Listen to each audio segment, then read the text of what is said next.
Good morning, everyone.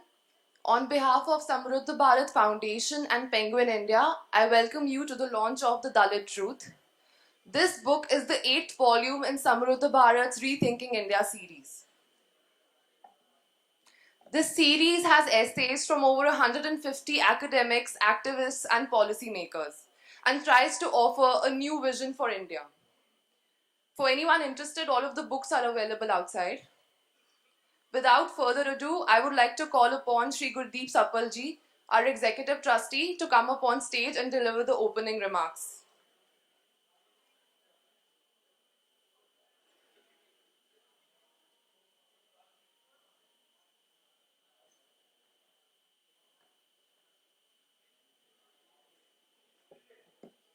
नमस्कार। श्री के राजू जी इस किताब के संपादक,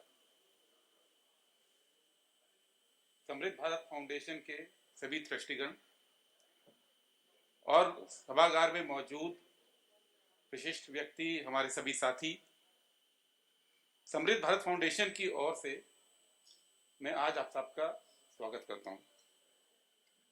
जैसा कि पारसा ने बताया कि ये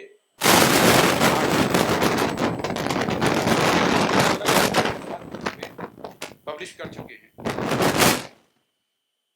और ये 8वीं किताब जो है वो एक ऐसे विषय पे है जो सदियों से, लंबे समय से इस देश के सोचने वालों के लिए, विचारकों के लिए एक बहुत ही मार्मिक, एक बहुत ही ज्वलंत विषय बना रहा है। आज हमारे बीच में सभागार में मैं देख रहा हूं कि बहुत सारे साथी दलित समुदाय से हैं और इस विमोचन के लिए यहां आए हैं। मैं उनको धन्यवाद तो दूंगा, लेकिन उनसे यह भी कहूंगा कि विमोचन के बाद कोशिश करें कि इस किताब को पढ़ें भी, और यही नहीं, किताबों को पढ़े, क्योंकि जब दूसरे लोग पढ़ते हैं तो वो अपने भविष्य का ताना बाना बुनते हैं, लेकिन जब दलित समुदाय के लोग पढ़ते हैं तो पिछली कई सदियों की बेड़ियां काटते हैं। वो बेड़ियां जो कई सदियों से कोशिश की, संत कबीर ने कोशिश की, गुरु नानक ने कोशिश की, संत रविदास ने कोशिश की, सावित्रीबाई फुले ने कोशिश की, बाबा साहेब अंबेडकर ने कोशिश की काटने की। और जिन बेड़ियों को काटने का वायदा सन 1931 में एक युवा जवाहरलाल नेहरू ने कराची में किया था, जब उन्होंने कराची प्रस्ताव पेश किया और कहा कि आजाद भारत के अंदर सब बराबर होंगे, आजाद भारत के अंदर कोई भेदभाव नहीं होगा, और उसी भावना को बाबा साहेब ने कलमबंद किया भारत के संविधान में, इसमें यह फायदा किया और ये अधिकार दिया कि बराबरी जो है केवल आर्थिक नहीं होगी, बराबरी जो है वो अवसर की नहीं होगी, सिर्फ वो प्रतिष्ठा की भी होगी। प्रतिष्ठा शब्द क्यों आया था? वो इन्हीं समुदायों के लिए आया था जिनको सदियों से प्रतिष्ठा से इस देश ने वंचित रखा था। और यह भी कहा था कि न्याय सिर्फ आर्थिक नहीं होगा, न्याय सामाजिक भी होगा। यह भारत के संविधान ने कहा, और कहा कि गरिमा के साथ होगा। और ये गरिमा शब्द मैं इसलिए कहना चाहता हूं क्योंकि लगातार भारत के संविधान की जो बात करते हैं उसमें हम इस छोटे से शब्द को भूल जाते हैं कि गरिमा सुनिश्चित करने के लिए भारत का संविधान बना है। और इस बात को उससे अच्छा कौन जानता है उस महिला से ज्यादा जो संविधान सभा में उस दिन बैठी थी, उसकी चर्चा में शामिल थी, जब आर्टिकल 15 भारत के संविधान का पास हुआ था, जिसने कहा था कि सब लोग बराबर होंगे, धर्म, जाति, संप्रदाय कोई भी हो इस देश में सब बराबर होंगे। वो महिला वहां बैठी थी, उनका नाम था दक्षिणी वेलुपति। वो केरल के दलित समुदाय से आती थी, जिन्होंने संघर्ष करके ये अधिकार जीता था कि अपने तन का ऊपरी हिस्सा कवर कर सके, वो कपड़ा पहन सके। वो महिला ने वो संघर्ष लड़ा, पढ़ाई करके लड़ा, अपनी माता के साथ लड़ा और ये संघर्ष जीता, एक बेसिक ह्यूमन डिग्निटी का संघर्ष जीता। और वो उस दिन संविधान सभा में बैठी थी और उन्होंने अपने रहते ये भारत के संविधान में ये ये आर्टिकल पास होते हुए देखा था कि इस देश में सब लोग बराबर होंगे, सबकी गरिमा सुनिश्चित की जाएगी, सबकी प्रतिष्ठा का बराबर का अवसर होगा। और उस दिन वो बड़ी भावुक हो गई थी और उन्होंने जो बोला था वो मैं आपको पढ़ के भी सुनाना चाहता हूं, क्योंकि इस देश के संविधान में यहाँ बाबा साहब का जो योगदान है हम सब जानते हैं। लेकिन उस दिन जो भावुक होकर उन्होंने संविधान सभा में बोला था, वो बोला था कि we found a champion in the person of Mahatma Gandhi and one of the items of constructive programs he placed before the country is abolition of untouchability. The change of heart that we find in people today is only due to the work that has been done by Mahatma Gandhi and by him alone. तो जिस महिला ने वो संघर्ष किया कि basic वस्त्र पहनने का अधिकार मिले, वो इस देश की पहली महिला ग्रेजुएट भी थी, पहली दलित महिला ग्रेजुएट भी थी। उन्होंने उस मौके को जो देखा वो गरिमा सुनिश्चित करने का हमारा संविधान है और उस संविधान को आज चुनौती मिल रही है। और उस चुनौती के मद्देनजर आज हम इन विषयों पे भी बात कर रहे हैं कि ये सही है कि दलित सवाल बहुत सारे संविधान ने एड्रेस किए, ये सही है कि हर सवाल अभी हल नहीं हुआ, ये सही है कि जितने वायदे किए थे वो पूरे नहीं हुए, लेकिन कहीं ऐसा ना हो कि बेहतरी के लोगों के वायदों में हमने जो तरक्की आज तक की दलित अधिकारों को लेकर, जो यात्रा अब तक पूरी की, जो माइलस्टोन अब तक पार किए, वो दोबारा से ना खो जाएं। जो छद्म राष्ट्रवादी हैं उनके घड़ियालू आंसुओं में बाबा साहेब अंबेडकर के लिखे हुए शब्द कहीं धुल ना जाएं, ये बात आज कहना चाहता हूं। और इस बात के लिए हम लोग कोशिश कर रहे हैं और कोशिश कर रहे हैं कि दलित समुदाय के अपने विचारक इस देश के अंदर आज क्या स्थिति है, आगे का रोड मैप क्या है, इसके बारे में बात करें। और इस बातचीत के लिए मैं आज आप सबको एक बार फिर से इस कार्यक्रम में स्वागत करता हूं। समृद्ध भारत फाउंडेशन की ओर से आप सबका बहुत बहुत स्वागत, धन्यवाद।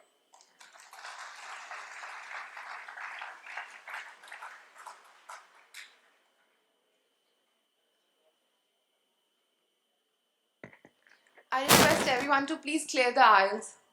Please be seated or head upstairs. And kindly put your mobile phones on silent mode. I now request the panelists, Anurag Bhaskar ji, Dhawan Vanshi ji, Jignesh Mewani ji, Praniti Shinde ji, Poonam Paswan ji and Rajesh Lilothia ji to please proceed to the stage and start the panel discussion. I request Sri Rajesh Lilothia ji to kindly moderate this panel.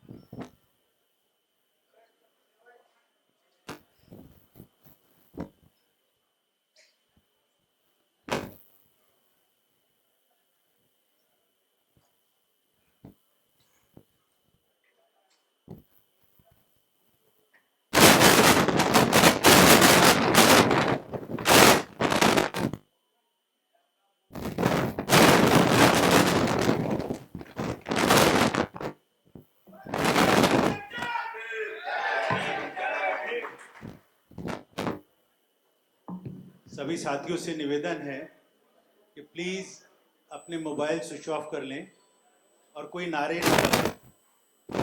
खड़े हैं please अपनी अपनी seat के ऊपर बैठ जाएं। Please आप ऊपर सब लोग साथी सीट्स ले लीजिए, नहीं तो पीछे खड़े हो जाइए। इधर भी जितने साथी खड़े हैं थोड़ा पीछे चले जाइए ताकि ऑडियंस को डिस्टर्बेंस ना हो।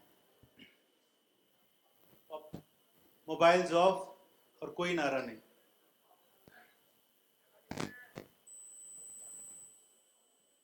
आप सभी का आज इस पैनल डिस्कशन में स्वागत है। मैं अपने सभी पैनलिस्ट का मंच पर स्वागत करता हूं। सबसे पहले मैं बहुत ही सम्मानित आदरणीय के राजू जी का उनको बधाई देना चाहता हूँ, उनको मुबारकबाद देना चाहता हूँ कि जो उनकी किताब the Dalit truth, the battles for realising Ambedkar's vision उन्होंने लिखी है। और आज जिस तरीके का राजनीतिक माहौल है देश के अंदर, जिस तरीके से सामाजिक असमानता है और देश में ऐसी ताकतें जो सरकार में हैं जो विभाजन करने का काम कर रही हैं, देश में सांप्रदायिकता फैलाने का काम कर रही हैं और धर्म की राजनीति करके हिंदुत्व के नारे को उसका राजनीतिकरण कर रहे हैं। ऐसे वक्त में, इस दौर में बहुत जरूरी है कि उस अत्याचार के खिलाफ, उन ताकतों के खिलाफ हमें मजबूती के साथ एकजुट होकर खड़े होना है और एक नए नैरेटिव के साथ, नए डिस्कोर्स के साथ, एक नई दलित नैरेटिव के साथ में हम लोगों को उनका मुकाबला करना है और उनको रोकना है। आज का जो पैनल डिस्कशन है, उस पैनल डिस्कशन में हमारे बीच में हमारे बीच में जिग्नेश मेवानी जी हैं, परिणीति शिंदे जी हैं, अनुराग भास्कर जी हैं, पूनम पासवान जी हैं। जो आज का हमारा टॉपिक है, फोर्जिंग अ पॉलिटिक्स अगेंस्ट हिंदुत्व, इसके ऊपर जैसा कि हम सब लोग मानते हैं, सब लोग ये कहते भी हैं कि कांग्रेस का जो वोट, जो बैकबोन रहा है वो दलित रहा है और पिछले 80 के दशक से भारतीय जनता पार्टी और आरएसएस उनको गुमराह कर कर अपने फोल्ड में ले जाना चाहती है, हिंदुत्व के झांसे में लेकर जाना चाहती है। और कुछ हद तक देखने को यह भी मिला है कि जो दलित थे, जो कांग्रेस पार्टी की हड्डी हुआ करते थे, आज वो रीजनल पार्टीज की तरफ भी आकर्षित हो रहे हैं। तो मेरा पहला सवाल परिणीति शिंदे जी से रहेगा कि 80 के दशक से दलित कांग्रेस से दूर क्यों जा रहे हैं और अन्य राजनीतिक दलितों को अपनी पार्टी में कैसे लेके जा रहे हैं। थैंक यू लिलोटिया जी। मैं आपका आभार मान रही हूँ और राजू जी का कि देर आए लेकिन दुरुस्त आए। ये सेमिनार जो आज होने जा रहा है उसकी ये वक्त की ज़रूरत है और मैं उनका तहे दिल से शुक्रिया अदा करती हूँ कि he has set the ball rolling today with this seminar. और हम ऐसी आशा करते हैं कि आगे जाके सिम्पोजियम्स हो, सेमिनार्स हो, 2-2 दिनों की चर्चा हो इस टॉपिक को लेके। लेकिन क्योंकि वक्त की ज़्यादा मैं कोशिश करती हूँ कि आपके सवाल का जवाब संक्षिप्त में कहूँ। मेरे ख्याल से 1980 से कांग्रेस से दूर दलित अगर आपको लगता है कि जा रहे हैं, ये बात सही है क्योंकि कांग्रेस ने बहुत कुछ किया दलितों के लिए, चाहे वो स्कीम्स हो, चाहे आर्टिकल्स हो, चाहे रिजर्वेशन हो, लेकिन कांग्रेस इसकी मार्केटिंग नहीं कर पाई और यहाँ पे हम लोग कम पड़े और इसी वजह से शायद दलित कांग्रेस से दूर जा रहे हैं। दूसरी वजह ये है कि Dalit is not a homogeneous group, इसमें बहुत सबकास्ट है जिसको कांग्रेस ने शायद रिकग्नाइज करने में थोड़ी देर लगा दी, अभी भी रिकग्नाइज नहीं कर रहे हैं। शायद एक ही ग्रुप पे या 1-2 ग्रुप पे फोकस कर रही है और जो बाकी के सबकास्ट है जिसके कल्चरल, इकोनॉमिकल और सोशल जो वांट्स है, जो एस्पिरेशंस है, हर एक सबकास्ट की अलग है और ये पहचानना जरूरी है। जो लोकल लीडरशिप है, चाहे वो गांव की लेवल भी हो या स्टेट की लेवल पे, जिस तरह से वो इनकरेज हो या जिस तरह से वो एक्सप्लोर होनी चाहिए थी, वहाँ पे हम लोग शायद कम पड़ गए। जो शहरों में रहते हैं दलित, जो मागासवर्गीय शहरों में रहते हैं, उनके प्रॉब्लम्स और जो देहातों में रहते हैं उनके प्रॉब्लम्स अलग हैं। ये पहचानना भी ज़रूरी था। जिनको जॉब्स और एजुकेशन मिले हैं उनके एस्पिरेशंस अलग है और जो शहरों में अभी भी शोषण चला है, अभी भी वहाँ पे अनटचेबिलिटी की प्रैक्टिस हो रही है, अभी भी अट्रॉसिटीज महिलाओं पे ज्यादातर कमिट हो रहे हैं। ये जो वर्ग है वो शायद जो गांवों में लोकल लीडर्स है उनको उनके पास चले जा रहे हैं। तो इसीलिए जो लोकल लीडरशिप है जो शायद कांग्रेस से अलाइन नहीं है वो उनको वहाँ पे उभर के रही है। मेरे ख्याल से ये सब कारण है। और शहरों में जो एससी कास्ट वाले हैं उनके प्रॉब्लम्स अलग है। वो चाहते हैं कि उनकी आइडेंटिफिकेशन वो एक आइडेंटिटी है। और इन 5-6 कारणों के वजह से मेरा ये मानना है कि कांग्रेस से दूर होते जा रहे हैं और लोकल लीडरशिप वहाँ पे उभर रही है। बहुत बहुत धन्यवाद प्रणीति जी। बिल्कुल सही कहा कि कांग्रेस पार्टी को थोड़ा सा और लोगों के बीच में जाना पड़ेगा। और मेरा ऐसा मानना है कि जो दलित कांग्रेस पार्टी के साथ में हमेशा मजबूती के साथ खड़े हैं, कांग्रेस नहीं खड़े हैं। लेकिन अभी जो कांग्रेस के लोग हैं, कांग्रेस के लीडर्स हैं, उनको अपनी आउटरीच बढ़ाना पड़ेगा, उनके बीच में जाना पड़ेगा। शायद वो जो कम्युनिकेशन और जो इंटरेक्शन होना चाहिए था वो ना रहने की वजह से शायद ये दूरियां बढ़ी हैं। और जैसा आप जानते हैं कि आज दलितों की महत्वाकांक्षाएं भी बढ़ी हैं और महत्वाकांक्षाएं आज बदल भी रही हैं। मेरा अगला सवाल है कि युवा दलित मतदाताओं को आकर्षित करने वाले प्रमुख मुद्दे क्या होंगे तथा दलितों का विश्वास वापस पाने के लिए कांग्रेस पार्टी क्या कर सकती है? जय भीम साथियों। सबसे पहले तो 1980 से लेकर कांग्रेस पार्टी से दूर क्यों जा रहे हैं, इस प्रकार का सवाल फ्रेम करना ये कांग्रेस पार्टी का डेमोक्रेटिक नेचर दिखाता है। उसके पहले के लिए इसके लिए जबरदस्त ताली हो जाए, क्योंकि हम पहले तो ये एडमिट करें दलितों का एक तबका दूर, लेकिन एक तबका दूर हो रहा है। क्यों हो रहा है तो उसका कहीं ना कहीं उसकी एस्पिरेशन के साथ एक सवाल केवल दलित यूथ का नहीं, इस मुल्क के दलित को क्या चाहिए। सबसे पहले इस मुल्क के दलित को ये चाहिए, उसकी सबसे बड़ी एस्पिरेशन ये है कि उसकी एस्पिरेशन क्या है वो कोई पूछे, उसकी एस्पिरेशन क्या है वो सुने। कास्ट वायलेंस, कास्ट ब्रूटलिटीज पिछले 3000 साल से जो हो रही है, उसके जितने भी घटनाएं होती है उसमें उनके साथ जाकर कांग्रेस पार्टी का कोई कार्यकर्ता, कांग्रेस पार्टी का कोई नेता खड़ा रहे, ये उसकी सबसे बड़ी एस्पिरेशन है। राइट टू फूड का सवाल हो, राइट टू शेल्टर का सवाल हो, उनके लैंड राइट का सवाल हो, वो सारे सवाल है। लेकिन इन सवालों के ऊपर भी सबसे बड़ा सवाल ये कि आज जब दलित के साथ कोई भी जुल्म हो, अत्याचार हो, तो कांग्रेस पार्टी का नेतागण, उसका कांग्रेस पार्टी का कार्यकर्ता उनके बीच जाकर खड़ा रहे। जिस प्रकार से पार्टी के बाहर के बहुत से दलित ग्रुप्स, आम्बेडकराइट ग्रुप्स, जो कोई इस प्रकार की एट्रोसिटी की घटना हुई तो पुलिस स्टेशन जाता है, धरने पर बैठता है, गिरफ्तारी की मांग करता है, रैलियां निकालता है, ज्ञापन देता है, धरने पर बैठता है। इस प्रकार के कार्यक्रम में कांग्रेस पार्टी और भी ज्यादा दिखे, ये एक बहुत बड़ी कांग्रेस पार्टी के युवा साथियों की एस्पिरेशन है।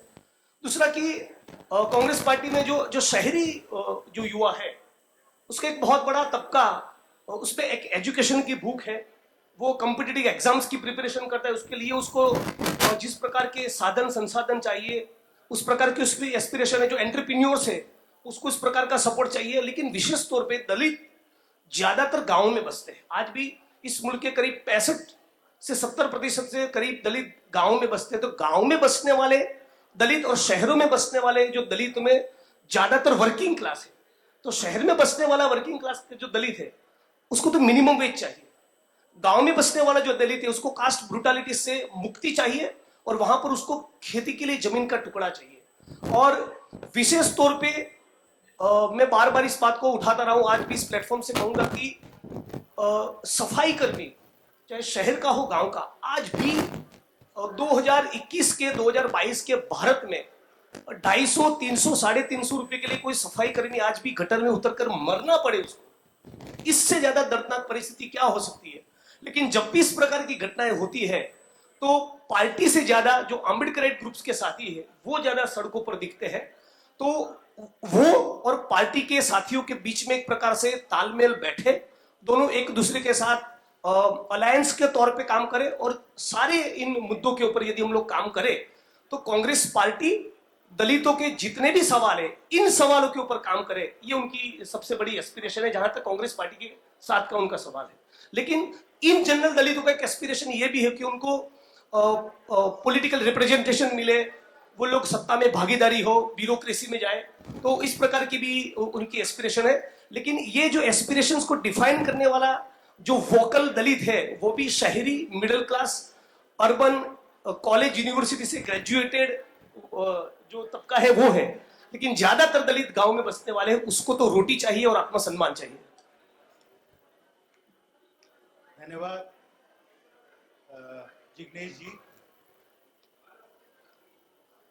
जैसा कि हम सब जानते हैं कि आरएसएस एक अपने खतरनाक एजेंडे के तहत, ये सवाल मेरा भंवर मेघवंशी जी से होगा, लेकिन उससे पहले मैं बताना चाहूंगा कि जिस तरीके से आज दलितों को सब कैटेगराइजेशन करके उप जातियों में बांट के वो भगवाकरण करना चाहते हैं और उनके अंदर भ्रांति फैलाना चाहते हैं, और आरएसएस जिस एजेंडे के साथ में चल रही है कि वो दलितों को ये बताना चाहते हैं कि जो वर्ण सिस्टम का सबसे ऊपर वाला हिस्सा है उसके अंदर वो हमारे साथ में है, सिर्फ कहने के तरीके से, लेकिन व्यवहार जो है वो भंवर मेघवंशी जी आप ज़्यादा बेहतर बता सकते हैं। आरएसएस ने बाबा साहब अंबेडकर के एनिहिलेशन ऑफ कास्ट के विचार के खिलाफ सावरकर के हिंदुत्व का उपयोग करके मौजूदा जाति व्यवस्था को बनाए रखा। हिंदुत्व के एजेंडे ने सामाजिक न्याय और संवैधानिक मूल्यों के एजेंडे को कैसे हाईजैक कर लिया, ये सवाल मैं आपसे पूछना चाहूँगा। धन्यवाद लिलोथिया जी। मुझे लगता है कि ये जो उपजातीय अस्मिता की आपने बात की कि कैसे जाति से नीचे वो आरएसएस गर्व और गौरव को और नीचे ले गया है, और विभिन्न जो दलित या अनुसूचित जाति की जो उपजातियां हैं उन सबका एक नया इतिहास, जो कि विकृत इतिहास आप इसे कह सकते हैं, वो उन्होंने लिखना शुरू किया। बड़े बड़े पोथे लिखे गए और लोगों को ये बताया गया कि आप तो धर्म योद्धा थे और आपके पूर्वजों ने चूंकि धर्मांतरण स्वीकार नहीं किया और उसके बदले में आपने अनक्लीन्ड जो ऑक्यूपेशन है वो अपनाना स्वीकार कर लिया, तो ये जो धर्म के बचाव के लिए आपने इतना बड़ा योगदान किया, वो आप धर्म रक्षक की जो भूमिका में हैं उसकी वजह से आज आप नीचे चले गए हैं। तो एक तो दो चीजें हो गई इससे, एक तो उन समुदायों में गर्व भर दिया जो किसी काम का नहीं था, और दूसरा उन्होंने दुश्मन चेंज कर दिया, टारगेट बदल दिया। आप वर्ण व्यवस्था में जो कह रहे थे कि ऊपर के वर्ण जो हैं वो दबा रहे हैं, उसको आपने मुगलों के, यवनों के, तुर्कों के उसमें कर दिया कि वो नहीं आते, वो आपसे धर्मांतरण नहीं करवाते जबरन, तो आप इस स्थिति में नहीं होते। ये तो सारी चीजें एक ही तरह की है। तो मुझे लगता है कि डॉक्टर अंबेडकर का जो एनिहिलेशन ऑफ कास्ट का पूरा जो एजेंडा है वो आरएसएस ने स्ट्रेंथन ऑफ कास्ट में बदल दिया है, और वो मजबूती से आगे बढ़ते जा रहे हैं इस सारी चीज में, क्योंकि जिस किस्म का जातीय गौरव बढ़ रहा है आज और वो जहां पहुंच गया है, पहले लोग शायद बाद में बताते थे, लेकिन आजकल तो टी शर्ट पहन करके गाड़ियों की नेम प्लेट पे भी जाति लिख करके और जातीय सेनाएं बना करके चल रहे हैं। तो ऐसी परिस्थिति में उनको ये समझ में आ गया कि अस्मिता की राजनीति को काउंटर करना है तो उप अस्मिता की राजनीति पे जाओ, उससे भी थोड़ा और नीचे चले जाओ। और अब तो ये स्थिति हो रही है, और आप कुछ ही दिनों में देखेंगे कि उन्होंने गोत्रों के सम्मेलन करना शुरू कर दिया, जाति, उपजाति और उससे भी नीचे गोत्र, कि एक भाटी गोत्र का सम्मेलन जिसमें भाटी जितने भी हैं वो दलित भाटी हैं, राजपूत भाटी हैं, ब्राह्मण भाटी हैं, चाहे मुस्लिम भाटी है, भाटियों का एक सम्मेलन करेंगे। तो अब जितना नीचे विखंडित करके वो ले जा रहे हैं मुझे लगता है कि बाबा साहब का पूरा जो एनिलेशन ऑफ कास्ट का सपना है उसको बर्बाद करके उन्होंने रखा हुआ है। और जो आपने कहा कि संवैधानिकता और सामाजिक न्याय को हाईजेक करने वाली बात है, तो जो पूरी विचारधारा ही विषमता की विचारधारा है और पूरी तरीके से किसी जाति की श्रेष्ठता को स्थापित करने की विचारधारा है, उसका सामाजिक न्याय से क्या लेना देना हो सकता है और संवैधानिकता से भी क्या लेना देना हो सकता है। वो पूरी तरीके से असंवैधानिकता का एजेंडा है जिसको आरएसएस आगे ले जा रहा है। बिल्कुल सही कहा जिग्नेश जी ने, अमर जी ने, क्योंकि आपने खुद उसको पर्सनल लेवल पे भी एक्सपीरियंस किया कि आप आरएसएस का एक अहम हिस्सा थे। उसमें किस तरीके से वहां पे छुआछूत चरम सीमा पर है, वो कहने के लिए भैया माइक,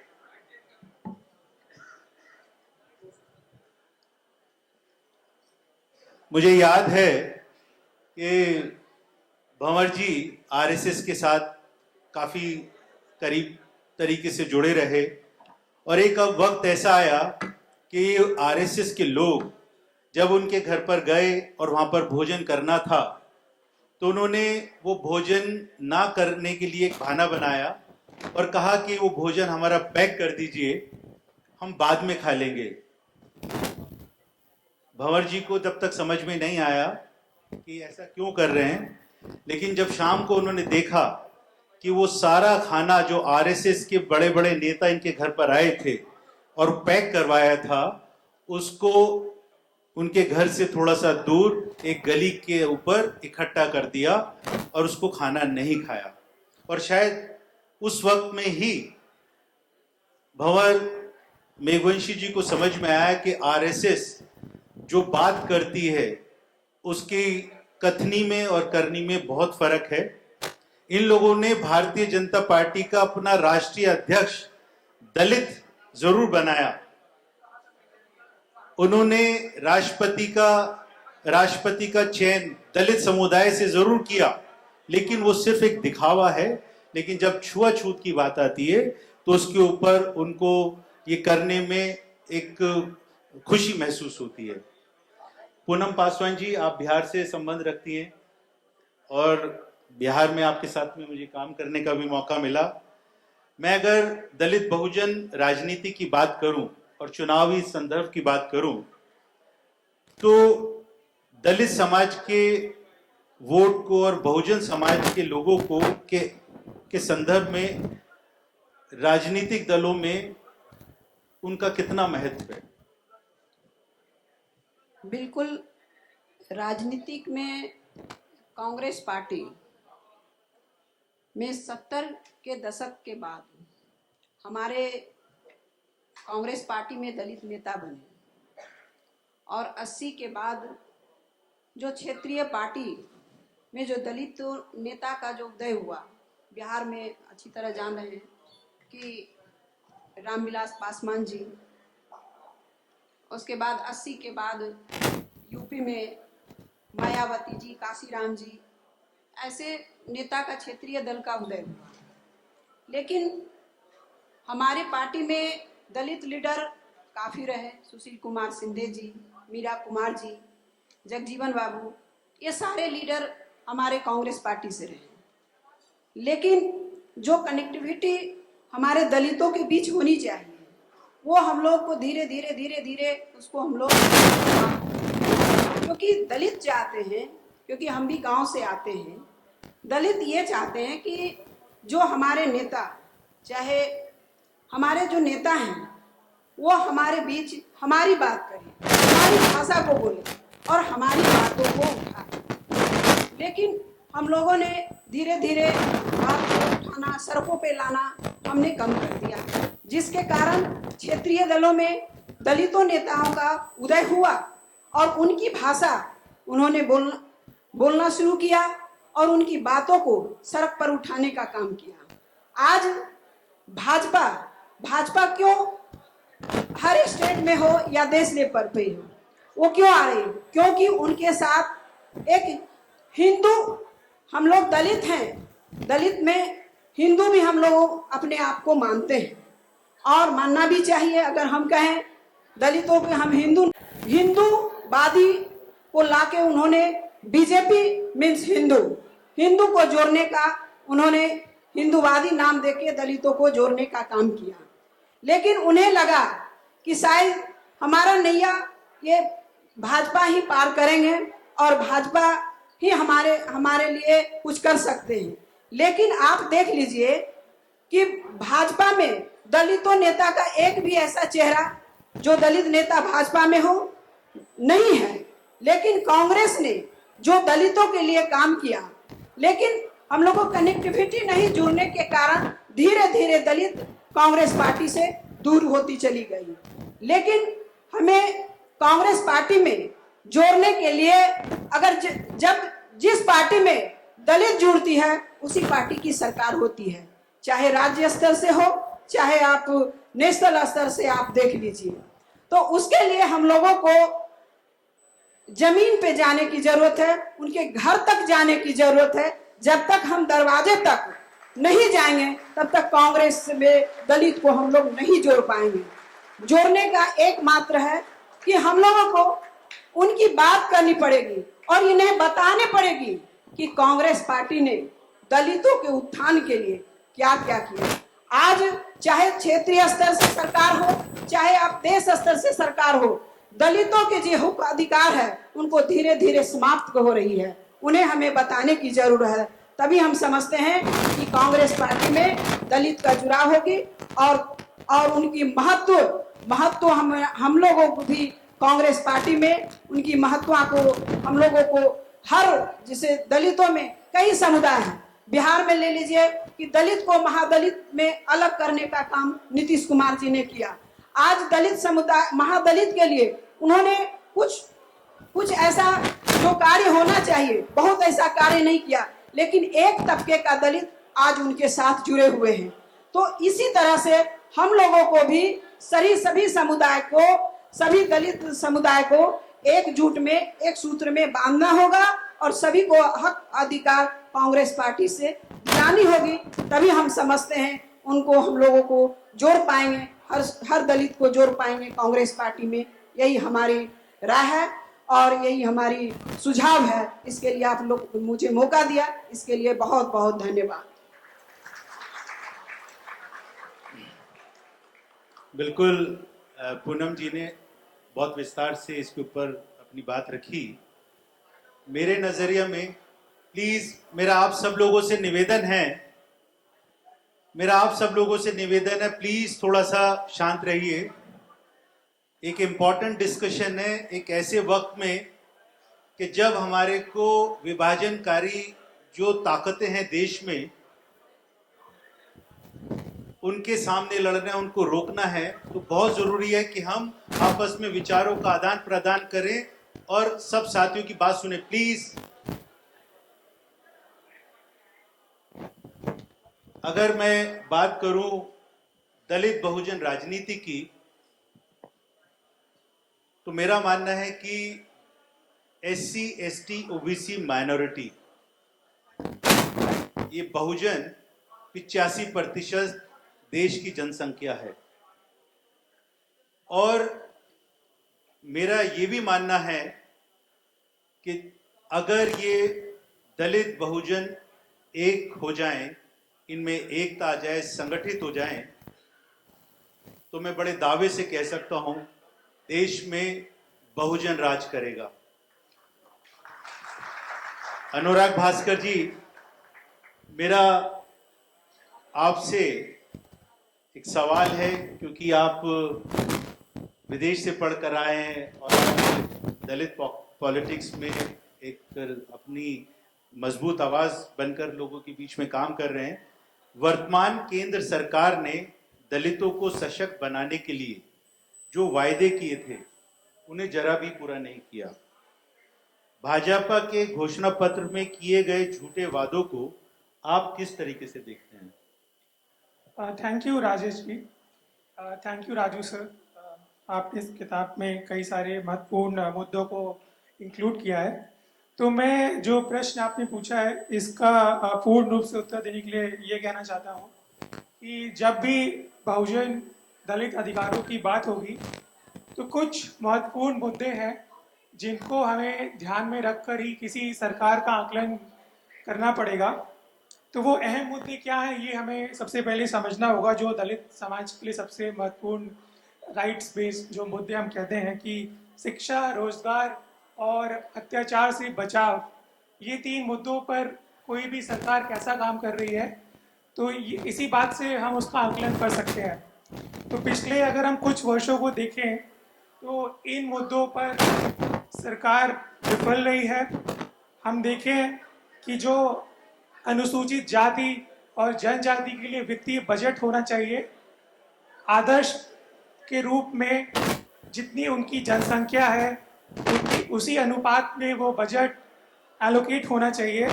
पर हम देख रहे हैं कि जितना भी वित्तीय budget schedule caste, schedule tribes सब प्लान में आना चाहिए उतना नहीं आ रहा है, उसकी अनुपात से कम आ रहा है, उसकी बजट वो कम किया जा रहा है।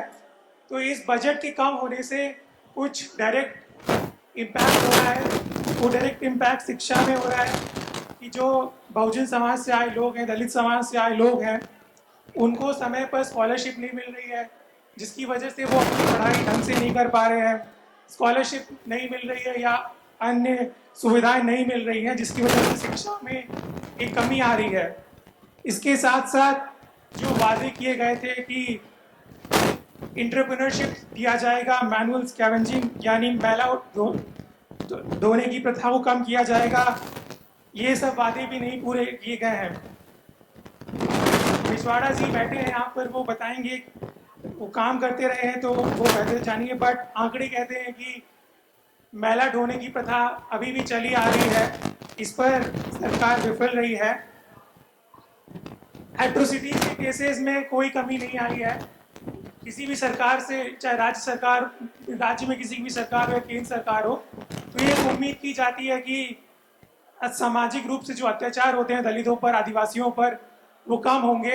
पर हम देख रहे हैं कि वो अत्याचार बढ़ रहे हैं और अत्याचार करने के तरीके भी बढ़ रहे हैं। कुछ ऐसे अत्याचार के उदाहरण हमारे सामने आए हैं जैसे कि मनुस्मृति में लिखा गया हो वैसे अत्याचार हो रहे हैं।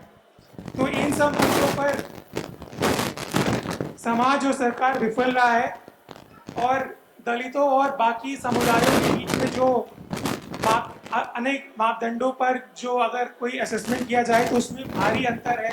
दलितों की स्थिति अभी बाकी समुदायों के अनुरूप आगे नहीं बढ़ी है, वो डिफरेंस अभी भी है। तो वादे किए गए हैं दलितों से वो पूरे नहीं हो रहे हैं। पर इसके साथ साथ हम एक और बात समझने की ज़रूरत है कि वादे पूरे नहीं होने के बावजूद, कोई प्रोग्रेस नहीं होने के बावजूद क्यों दलित समाज का कुछ वोट सरकार को मिल जाता है। तो ये भी समझने की ज़रूरत है कि जहाँ पे वो पूरे वादे नहीं कर पा रहे हैं तो कैसे वोट पा ले रहे हैं। तो एक पॉलिटिकल मैसेजिंग हमें समझनी होगी कि वो कैसे पार्टी जो केंद्र में है वो कैसे वो मैसेजिंग कर रही है। तभी जो नहीं हुए हैं उनको हमें उठाना होगा, उनके बारे में पर्दाफाश करना होगा कि राजनीतिक लोगों में, राजनीतिक भाषणों में जो बातें कही जा रही हैं वो सरकार पूरी नहीं कर रही है। तो यही बात मैं कहना चाहता हूँ। निचोड़ आपकी बात का ये है कि जुमले वाली सरकार है। इन्होंने लोगों से झूठे वायदे किए, 15 लाख की बात की, 2 करोड़ रोजगार की बात की, महिलाओं की सुरक्षा की बात की, लेकिन हकीकत कुछ और है। मैं अगले पैनलिस्ट के से सवाल करूं, मैं आप सब लोगों से निवेदन करूंगा कि अभी पैनल डिस्कशन को हम यहाँ पे रोकेंगे 1 मिनट के लिए, और मैं आप सब लोगों से, जितने वॉलंटियर्स हैं, सबसे कहूँगा आप सब लोग भी पीछे जाइए और सबको प्लीज बैठाइए। और जो ऊपर खाली सीटें हैं, दलितों का एक गौरवशाली इतिहास रहा है और आज उस इतिहास को, उस आइडेंटिटी को खत्म करने का काम आरएसएस के लोग, भारतीय जनता पार्टी के लोग कर रहे हैं। अगर मैं गौरवशाली इतिहास की बात करूं तो जो हमारा कल्चर था, हमारी संस्कृति थी, उसको बचाने के लिए भी कांग्रेस पार्टी को काम करना होगा। और हमारे एससी डिपार्टमेंट का भी ये मिशन है कि हम अपने दलित भाइयों की आइडेंटिटी को प्रिजर्व करें, उस इतिहास को बचाकर रखें जिस इतिहास के ऊपर हमको गर्व है। मैं आप सब लोगों को वो बात बताना चाहता हूं कि भीमा कोरे गांव में जब हमारे 500 सैनिकों ने तलवार उठाई उस अत्याचार के खिलाफ, जब मनुवादियों की अत्याचार प्रताड़ना प्रकाष्ठा पे थी, तो उन 500 वीर सैनिकों ने 28,000 मनुवादियों को, जो अत्याचारी थे, दमनकारी थे, उनको धराशय किया, उनको परास्त किया। हमारे एक दलित नेता ने, जिसने बचपन से प्रताड़ना देखी, छुआछूत देखी, बहुत कष्ट सहे, जिसको पढ़ने के लिए भी क्लास के अंदर नहीं बैठने दिया जाता था, जब उसने कलम उठाई तो उसने इस विश्व का सबसे बड़ी जमहूरियत का संविधान लिख दिया, उसमें बराबरी लिख दी, उसमें हमारे को समानता दी। और आज जिस तरीके से ये आरएसएस के लोग हमारे दलितों का भगवाकरण करने का प्रयास कर रहे हैं, परिणीति शिंदे जी, मैं आपसे पूछना चाहूंगा, और यही सवाल मैं भंवर जी आपके पास भी लेकर आऊंगा, कि दलितों का किस हद तक भगवाकरण किया गया है। आज बाबा साहब अगर जीवित होते तो इस स्थिति को निपटने के लिए क्या करते? ये बहुत ही एक्चुअली इम्पोर्टेंट सवाल है, और बहुत बड़े पैमाने पे ये हो रहा है और करने की कोशिश कर रहे हैं। जेन्युइनली नहीं कर रहे, सिर्फ वोटों के लिए, वोट बैंक पॉलिटिक्स के लिए कर रहे हैं। लेकिन जैसे मैंने कहा, दलित वर्ग को माइक्रो स्टडी होनी बहुत ज़रूरत है। हर एक का, सब कास्ट की हर एक अलग प्रॉब्लम है। जैसे मैंने कहा, मिडिल क्लास दलित है, वो पढ़ा लिखा हुआ है, उन्होंने कांग्रेस ने की हुई योजनाओं का लाभ भी लिया है, आज तक कांग्रेस से लाभ लिया है।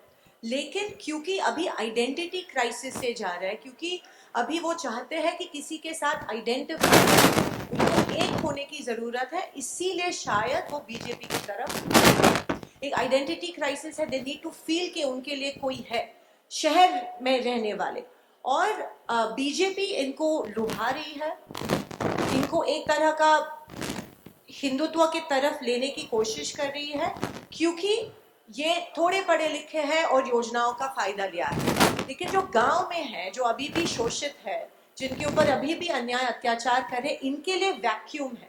अभी भी ये कांग्रेस की तरफ है। जैसे आपका पहला सवाल था, कांग्रेस से हटे नहीं है, कांग्रेस के साथ है, लेकिन वहां पे लीडर्स को सेंसिटिव, संवेदनशील होने की जरूरत है, ताकि ये लोग इनके साथ जुड़ जाए।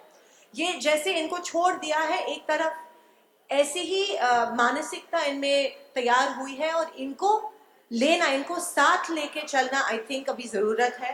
कांग्रेस ये कर सकती है, क्योंकि कांग्रेस ही दलितों की प्रॉब्लम में आज तक जेन्युइन रही है। बीजेपी इज नॉट जेन्युइन, ये सिर्फ छलावा है। अगर बाबा साहेब होते आज, तो ये यही काम करते जो अपर दलित है, जो मिडिल क्लास दलित है, उनको कहते कि जो आप जा रहे बीजेपी की तरफ, ये छलावा है, ये एक दिखावा है, आपको लुभाया जा रहा है। यहीं पे इनको रोकने की जरूरत है, जो आज कांग्रेस की लीडरशिप कर सकती है। और ये हमारा वैक्यूम है, जहां पे हमें अभी उतर के इनके लिए काम करना है। वो भी जो एकदम गरीब है, जो दलित बस्तियों में रहते हैं, उनको भी ये कहना बहुत जरूरी है कि ये जो है, ये छलावा है, और आप इनकी तरफ मत जाइए। जबकि आज तक जो भी इनके लिए किया है, वो कांग्रेस पार्टी ने किया है। तो अगर वो होते, अगर बाबा साहेब होते और काश होते, तो जरूर ये जो एक दिखावा चल रहा है, या जो इनको मिसगाइड कर रहे हैं, वो यहाँ पे रोकते हैं। यही कांग्रेस को करने की अभी जरूरत है, ये मेरा मानना है। तो आई थिंक ये अगर वो होते तो ये करते, और इसीलिए हिंदुत्व की तरफ जा रहे, क्योंकि मिडिल क्लास दलित एक बहुत इंपॉर्टेंट कंपोनेंट है, जिसको शायद हम इग्नोर करें, जिनको साथ लेके चलने की जरूरत है। धन्यवाद भंवर जी। ये सवाल मैं आपसे भी पूछना चाहूंगा क्योंकि भगवाकरण की बात है, आरएसएस की बात है और बाबा साहब की भी बात है इस सवाल के अंदर, तो मैं पूछूंगा आपसे कि दलितों को किस हद तक भगवाकरण किया जा रहा है और आज बाबा साहब अगर जीवित होते तो इस स्थिति से निपटने के लिए क्या करते? डॉक्टर अंबेडकर ने एक चेतावनी दी थी और मुझे लगता है वो केवल चेतावनी नहीं बल्कि हम सबके लिए एक टास्क उन्होंने दिया और उन्होंने कहा किसी भी कीमत पर हिंदू राज नहीं आना चाहिए। और आज वो हिंदू राज एक हकीकत के रूप में हमारे सामने दिखाई दे रहा है। तो सबसे पहले तो ये अम्बेडकराइट लोगों की फेलियर है कि हम वो हिंदू राज बनने दे रहे हैं या बनने देने में मदद कर रहे हैं।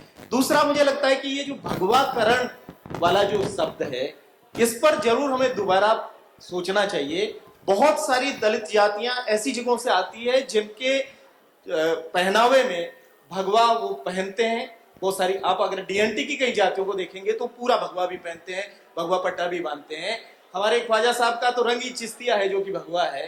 तो भगवा को कृपा करके उनके हाथ में मत दीजिए। भगवा अगर आपने उनको दे दिया तो वो झंडा भी हो गया उनका और एक तरीके से इमोशनल अटैचमेंट भी हो गया। तो भगवे पर हमारी भी उतनी ओनरशिप है जितनी हिंदुत्व की ताकतें जिस तरीके से विभाजनकारी ताकतें कहते हैं। तो मुझे लगता है कि भगवा को जोड़ने की ताकत बनाने की जरूरत है। भगवा को बांटने की ताकत जो वो लोग बना रहे हैं उसको परास्त करने की जरूरत है। धन्यवाद जिग्नेश भाई। जब से भाजपा ने केंद्र में सरकार बनाई है संविधान पर हम लगातार हमले हो रहे हैं। आप भारत के संविधान की रक्षा में दलितों की भूमिका को कैसे देखते हैं? देखिए कि बाबा साहब ने जब संविधान लिखा उसी दौर में आरएसएस ने कह दिया था कि डॉक्टर अंबेडकर के संविधान को समंदर में फेंक देना चाहिए। सावरकर और दूसरे आइडियोलॉजिस्ट ने खुलकर लिखा है कि हमें डॉक्टर अंबेडकर का संविधान नहीं, इस मुल्क में मनुस्मृति चाहिए। और नरेंद्र मोदी उसी को लागू कर रहे हैं। आज बाबा साहब अंबेडकर हमारे बीच में होते तो खुलकर कहते हैं कि मोदी प्रतिक्रांति भाग 2 का प्रतीक है और कुछ नहीं है। तो स्वाभाविक रूप से जिस प्रकार से आरएसएस और बीजेपी डेस्परेट है हर एक तरीके से कॉन्स्टिट्यूशन को डिस्टोर्ट करना, उसको खत्म करना, तो उसके खिलाफ सबसे ज्यादा कोई खड़ा हो रहा है तो आज इस मुल्क का दलित है। आज दिल्ली की सड़कों में संविधान को जलाया गया तो पूरे भारतवासियों को, चाहे कोई भी जाति और धर्म से आप बिलोंग करते हो, लेकिन सबसे ज्यादा किसी का रिएक्शन आया तो वो हमारे मुस्लिम समुदाय के साथियों को और दलितों का आया था, क्योंकि उनके अंदर वो चेतना दूसरों के मुकाबले जाता है। और हमारे बाबा साहब का संविधान है, हमारे बाप ने लिखा है, तो ये इमोशनल कनेक्ट होने के चलते ये बहुत ही ऑब्वियस और स्वाभाविक है कि दलित इस संविधान को बचाने की लड़ाई में मुखर रहेंगे। लेकिन साथ साथ सवाल यह है कि संविधान भी दलितों को बचाए। और तो हम सभी लोगों का भी जिम्मेवारी बनता है जो सत्ता के विभिन्न स्थानों पर बैठे हैं कि जहां पर भी हो सके उतना संविधान को लागू करने में हम लोग अपनी पूरी कोशिश करें। बीजेपी और RSS being a fascist force वो हर संभव तरीके से इस मुल्क की डेमोक्रेसी और संविधान को खत्म करने की कोशिश करेंगे। दलित, आदिवासी, ओबीसी, माइनॉरिटी और सारे प्रगति लिबरल साथियों का एक रिस्पॉन्सिबिलिटी बनता है हम सब लोग एकजुट होकर केवल जाति और धर्म के मामले वो लोग जो हमारे बीच में छोड़ देते हैं उसको रिस्पॉन्ड और रिएक्ट करने के साथ साथ हम अपना एक पॉजिटिव, प्रोएक्टिव, प्रोग्रेसिव एजेंडा लेकर भी आए और उस मुद्दों के ऊपर हम लोग अपनी एक दोस्ती खड़ी करें तो डेफिनेटली हम लोग संविधान को रोक पाएंगे। मैं मानता हूं कि दलित इस मुल्क के सबसे ऑर्गेनिक प्रोलेटेरियत है, सबसे ज्यादा संघर्ष करने वाले, लड़ने वाला श्रमजीवी तबका है। तो संविधान को बचाने की, डेमोक्रेसी को बचाने की, इस मुल्क की जमहूरियत को बचाने की लड़ाई में वो लोग डेफिनेटली नेतृत्व करेंगे। धन्यवाद।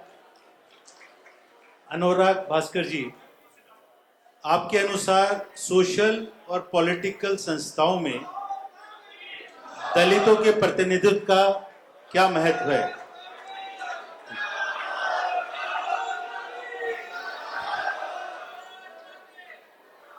प्लीज।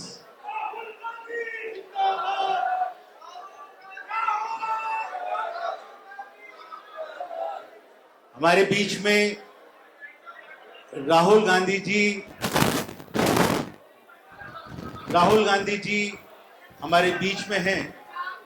आप सब लोगों से निवेदन है कि प्लीज अपनी अपनी सीट पर बैठ जाइए। अब मैं अनुराग करें। धन्यवाद राजेश जी, आपका प्रश्न बहुत महत्वपूर्ण है और इस प्रश्न के उत्तर देने के लिए मैं बाबा साहेब अम्बेडकर जो एक बात सन 1919 में कहे थे, वहां से मैं अपनी बात शुरू करता हूं। 1919 में साउथ बोरो कमेटी नाम की एक अंग्रेजों ने कमेटी बनाई थी राजनीतिक अधिकारों के बारे में बात करने के लिए।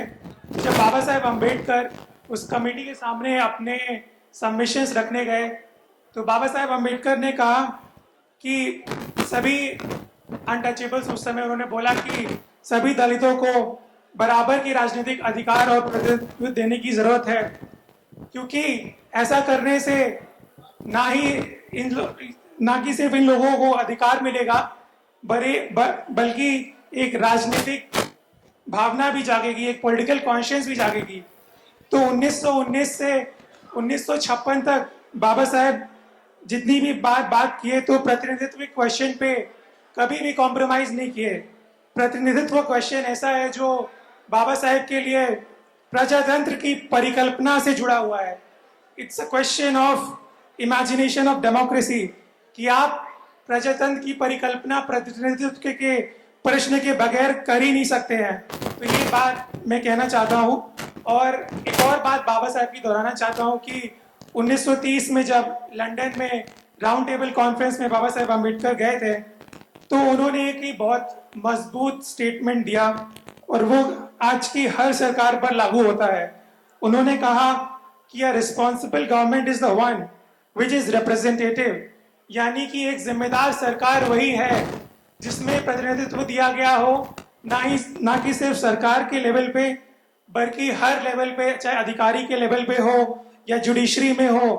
तो ये बात हमें समझनी होगी।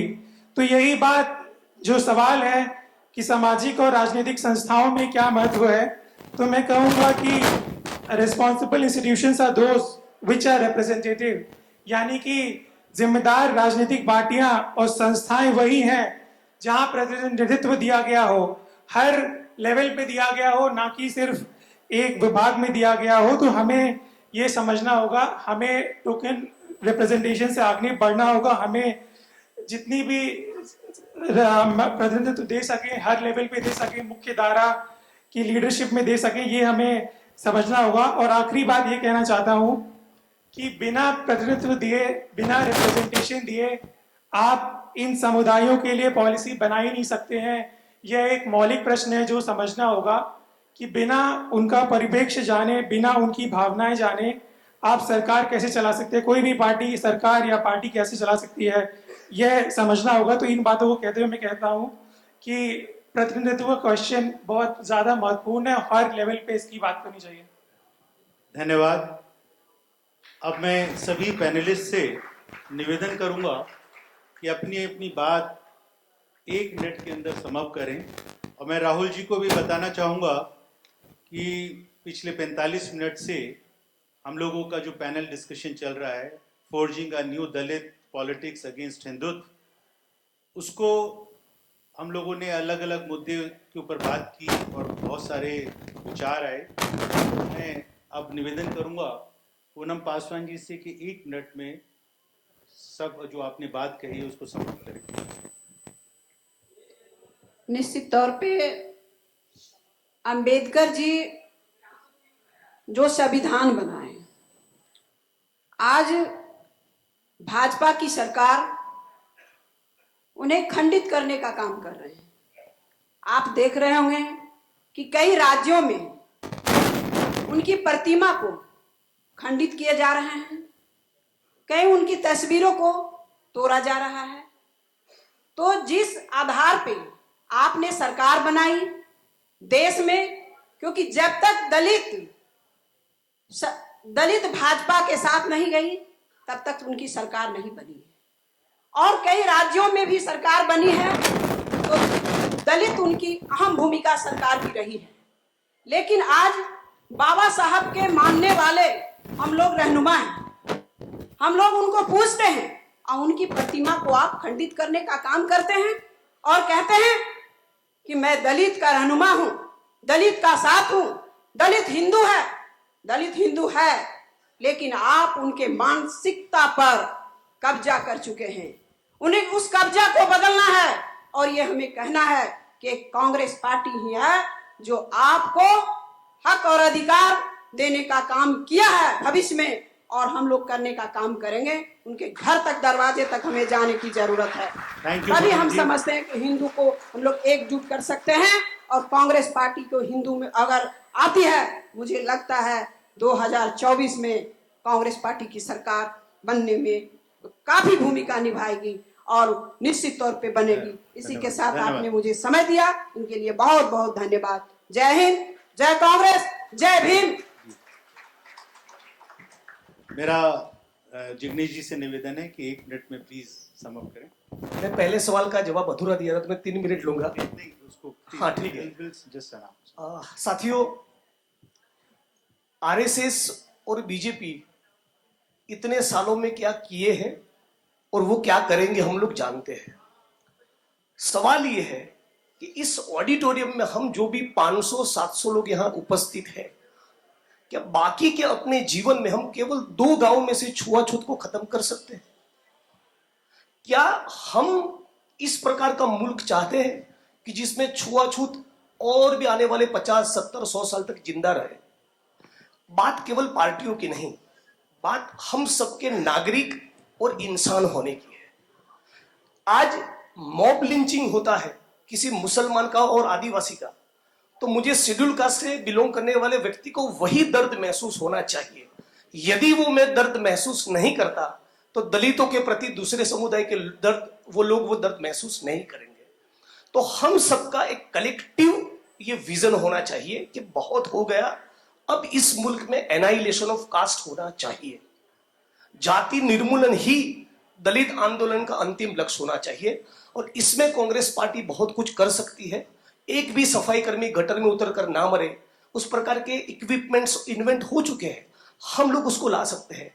सोशल जस्टिस केवल दलितों को नहीं सीखना है, पार्टी के तमाम पदाधिकारी, कार्यकर्ता, नेतागण, उनके बीच में भी सोशल जस्टिस की ट्रेनिंग हो, तो वो भी प्रोएक्टिवली दलित मसलों में जाकर खड़े रहे। और उसी प्रकार से दलितों को अपने आप में चिंतन ये करना है कि दलित मूवमेंट में पार्टी और पार्टी के बाहर बहनों का कितना प्रतिनिधित्व है, और दलितों में भी दलित ऐसे वाल्मीकि समुदाय का प्रतिनिधित्व कितना है, ये सेल्फ क्रिटिसिज्म करते हुए हम लोगों को आगे बढ़ना है। जय भीम। भंवर मेघवंशी जी। मुझे लगता है कि एक तो हम मन से ये मान लें कि एक निर्णायक युद्ध की स्थिति में हम हैं। या तो हम अपनी हार मान लें या फिर हम इस लड़ाई को जारी रखें। और ये जो निर्णायक युद्ध है, इसमें जो सबसे प्रमुख रूप से सामने है वो आरएसएस है, जिसने हिंदू धर्म को हिंदुत्व की विघटनकारी राजनीति का पर्याय बना दिया है। कृपा करके इसको अलग अलग करके देश को दिखाने की कोशिश कीजिए कि हिंदू धर्म अलग चीज है और हिंदुत्व की जो राजनीति है वो अलग है, और वो देश को बांट रही है।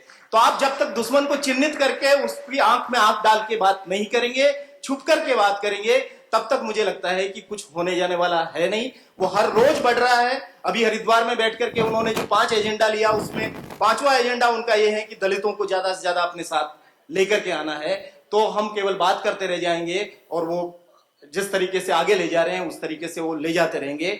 मेरा मानना यह है कि हिंदुत्व की विभाजनकारी राजनीति को अगर कोई वैचारिक चुनौती इस देश में पिछले 3-4 हजार साल से दे रहा है, तो वो दलित बहुजन श्रमण का विचार दे रहा है, और वही दे सकता है, और इस निर्णायक युद्ध में वही जीत सकता है। अनुराग जी। Thank you. मैं ये कहना चाहूँगा कि अगर दलितों की नई राजनीति स्थापित करनी है, तो सबसे पहले हमें ये समझना होगा कि दलित समाज की भावनाएं क्या हैं, दलित समाज कैसे सोचता है।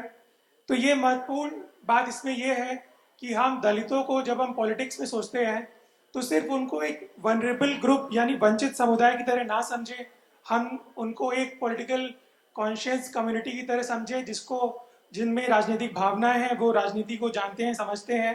तो चाहे बाबा साहेब अम्बेडकर हो या कांशीराम हो, उन्होंने इस पॉलिटिकल कॉन्शियस को समझा और उसी पर अपील करी। तो ये हमें जानना होगा कि ये दलित समुदाय की महत्वाकांक्षाएं क्या हैं, उनकी महत्वाकांक्षाएं वक्त के अनुसार कैसे बदल रही हैं। जो विभिन्न जातियां हैं उनकी अलग अलग क्या महत्वाकांक्षाएं हैं, जो यूथ आ रहा है उसकी क्या महत्वाकांक्षाएं हैं, तो ये हमें जानना होगा। और हमें यह भी समझना होगा कि दलित समुदाय सिर्फ दलित मुद्दों पर वोट नहीं करता है, बाकी मुद्दों को भी ध्यान में रखकर वोट देता है। चाहे वो मुद्दा गवर्नेंस का हो, पिछले कुछ चुनाव में जो निर्णय आए हैं वो इस जो मैं बात कह रहा हूँ उसको उसका एक प्रूफ है कि दलित अन्य मुद्दों को भी ध्यान में रखकर वोट दे सकते हैं। तो और भी मुद्दों पर हमें सभी मुद्दों पर बात करनी होगी। और आखिरी बात यह है कि जो भी काम सामाजिक और राजनीतिक तौर पर आप कर रहे हैं वो समाज तक पहुंचना चाहिए। एक उदाहरण, बस आखिरी उदाहरण देता हूं कि जब 2015 में राजस्थान में डेल्टा मेघवाल हत्या हुआ तो राहुल जी वहां पहुंचे और अक्टूबर 2021 में कोर्ट का फैसला आया। कोर्ट ने दोषियों जो अभी अक्यूज थे उनको दोषी करार दिया, डेल्टा को न्याय दिया। तो ये बात भी समाज तक पहुंचानी होगी कि जब आप मौजूद थे, जो आपने योगदान दिया, तो उसकी वजह से न्याय कैसे मिल रहा है और आगे क्या किया जाएगा, चाहे सामाजिक रूप में साथ में खड़े रहने पर या पार्टी में, इन बातों को भी समाज तक पहुंचाना होगा। और आखिरी बात कि दलितों से जुड़ी कोई भी राजनीति अगर खड़ी करनी है तो बिना बाबा साहेब अम्बेडकर की विरासत को साथ में लिए, बिना उनका नाम लिए आप वो विरासत, वो राजनीति खड़ी नहीं कर सकते हैं। तो किसी भी पार्टी को अगर नई राजनीति खड़ी करनी है तो मेरे व्यक्तिगत तौर पे मेरा मानना है कि पार्टी हेडक्वार्टर में बाबा साहेब की प्रतिमा लगाकर नई राजनीति की शुरुआत करनी चाहिए। धन्यवाद। परिणीति शिंदे जी। मेरा ये मानना है कि राजनीति तब बदलेगी जब हम दिल्ली, मुंबई जैसे प्रमुख शहरों में ऐसे शिविर ना ले, लेकिन गांव में ले, देहातों में ले, जहाँ पे बस्ती है दलितों की, जहाँ पे मोहल्ले हैं बस दलितों की, वहाँ पे अगर ऐसे शिविर, चिंतन शिविर और सेमिनार्स ले, तभी राजनीति बदलेगी। जो कांग्रेस कर सकती है, जो दीन दलित जो गांव में है, जो पीड़ित है, शोषित है, उनको आवाज देने की जरूरत है, उनको शक्ति देने की जरूरत है, जो कांग्रेस कर सकती है। जब तक हम हर एक उस दलित बस्ती में रहने वाले दलित की घर नहीं पहुंचते हैं, तब तक राजनीति नहीं बदल सकती है। तो हम आज साथ मिलकर यही वचन लेते हैं और वही मेरे ख्याल से प्रतिमा तो लगाएंगे, लेकिन उससे आगे बढ़कर अगर श्रद्धांजलि अर्पित करनी हो, अगर उनके सपने पूरे करने हो, तो हर एक दलित के साथ रहना, वहां पे प्रेजेंट रहना, उनके साथ फिजिकली रहना, जो कांग्रेस का हर एक कार्यकर्ता कर सकता है, वो मेरे ख्याल से जरूरी है और वो ही दलित की राजनीति बदल सकती है। धन्यवाद। सभी पैनलिस्ट ने अपने बहुत ही क्रांतिकारी और जो भी आप लोगों ने यहाँ पे सुझाव दिए, मैं आप सब लोगों का धन्यवाद करता हूँ। और मैं समअप करने के लिए अगर बात कहूँ तो सारी बात पूरे पैनल डिस्कशन की निकल कर आई है कि कांग्रेस पार्टी का क्या रोल होना चाहिए इन विघटनकारी और जो बंटवारे की राजनीति करने वाले आज सरकार है, उससे लड़ने के लिए, उसको रोकने के लिए।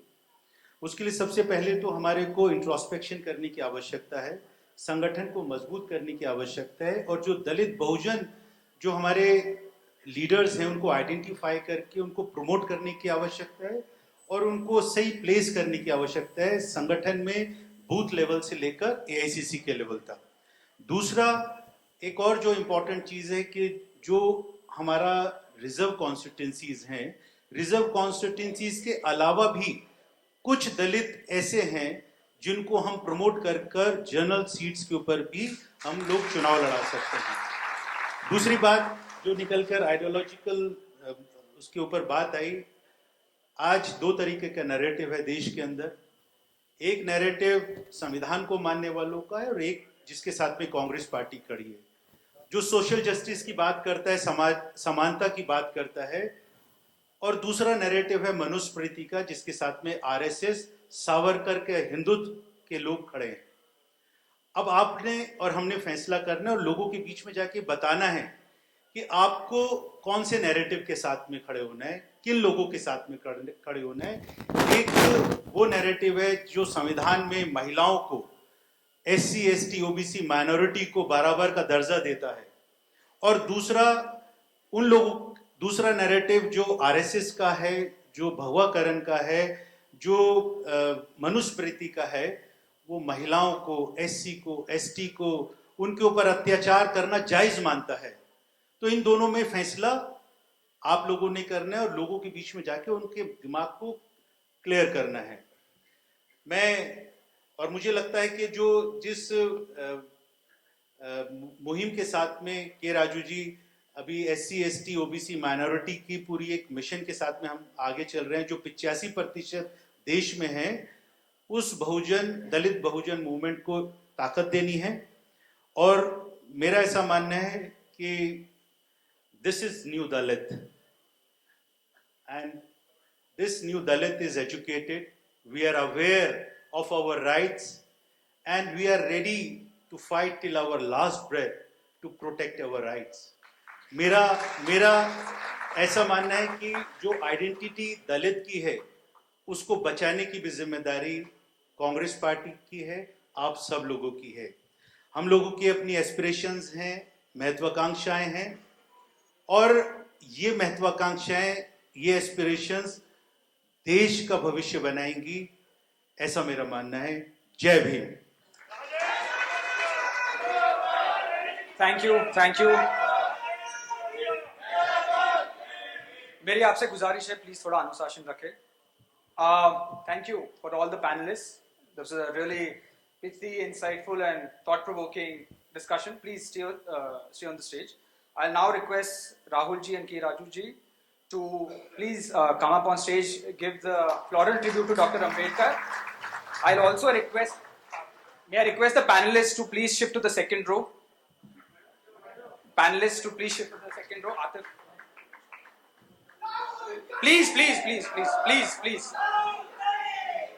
Please.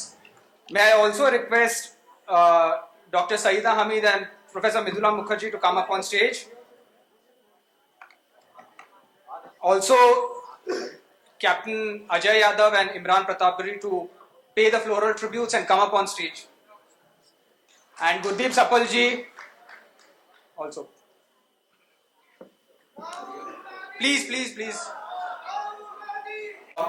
I'm going to now request Raju ji to come up and make his brief remarks. Sir.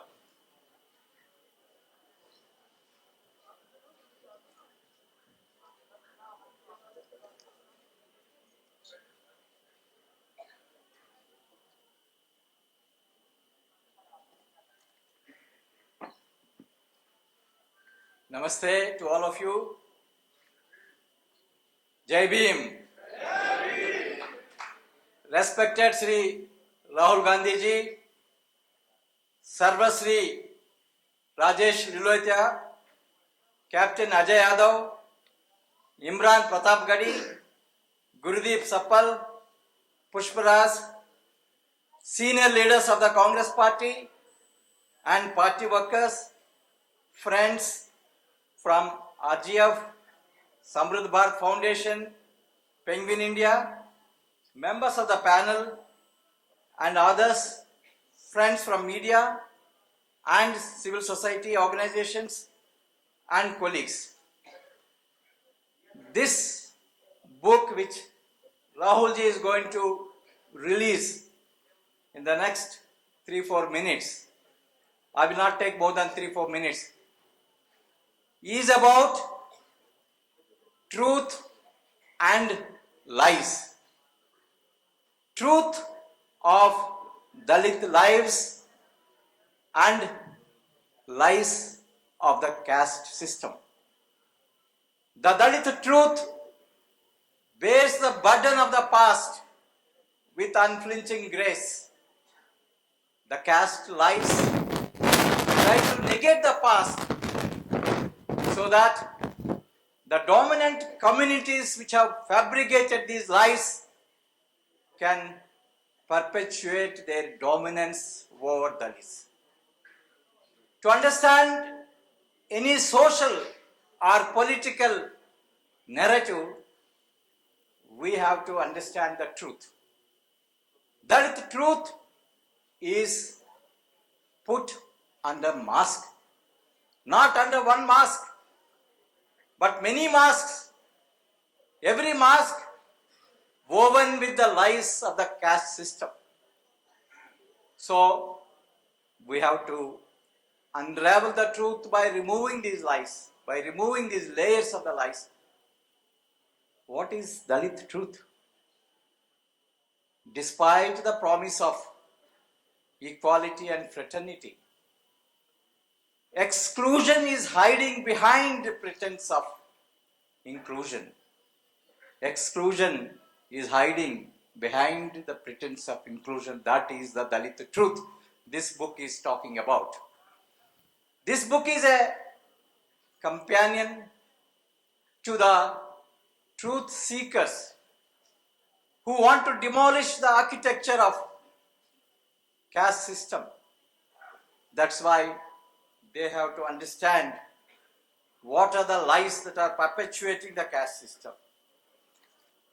The book is also about two pathways, two different pathways. One pathway taking Dalits to Samvidhan, where they will get equality, they will enjoy fraternity. Other pathway is taking Dalits away from Baba Saheb Ambedkar towards Manuwad, where inequalities will be increased, caste system will be perpetuated. It is for Dalits to know which side they are going. Are they going towards Ambedkar or are they going away from the Ambedkar? This book examines thoroughly the truth and falsities of political mobilization of Dalits by various political parties. This book also is about trials and tribulations of Dalits on one side, but parallel to the suffering of Dalits, there is also triumph, there is also resilience of Dalits, small voices, big victories of Dalits. This book is celebrating the big victories of Dalits, their contribution to India, their contribution to the world. This book also is about various other facets of life, from political representation to entrepreneurship, education to cinema, from delivery of justice to alleged delivery of injustice in the judiciary, and from mobilization of Dalits towards constitution or away from the constitution. Finally, I would like to mention here the narrative of this book got inspiration from two powerful speeches delivered by Sri Rahul Gandhi ji. One in 2015 at Mau, birthplace of Baba Saheb Ambedkar, when Congress party was celebrating 125th birth anniversary of Baba Saheb, where Rahul ji has given clarion call to the Congress party to wage battle against the caste system. Perhaps it was the first time in the history of political history of India that a political leader after Baba Saheb Ambedkar gives such a clarion call to the party workers to fight against the caste system.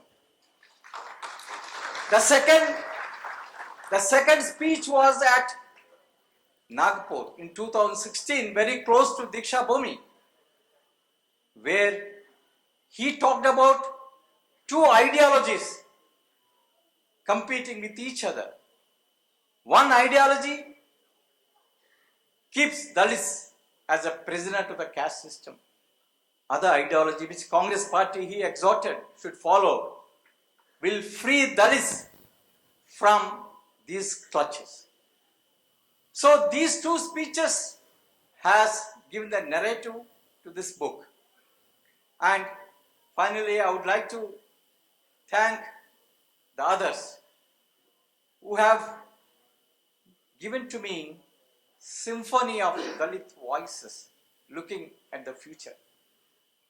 They have given me flowers of different colors, different shape, which I tried to put them together and put them with a narrative to look to the future with a lot of promise, possibilities for change and bright future. I would like to thank them for their contribution. I would like to thank SBF. I would like to thank Rahulji for all the encouragement he has given to me for doing this project. Thank you very much. Thank you. May I now request all the honored guests on stage to launch the book. We have the book copies in front. I'll request Atif to give.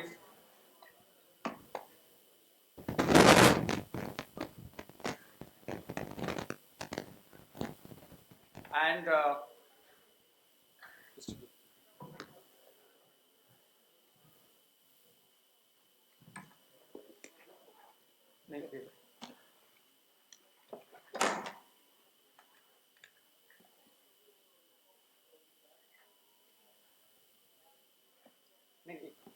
just wait for the second this thing. Yeah, may I please request everyone to stand and launch the book, please? Thank you.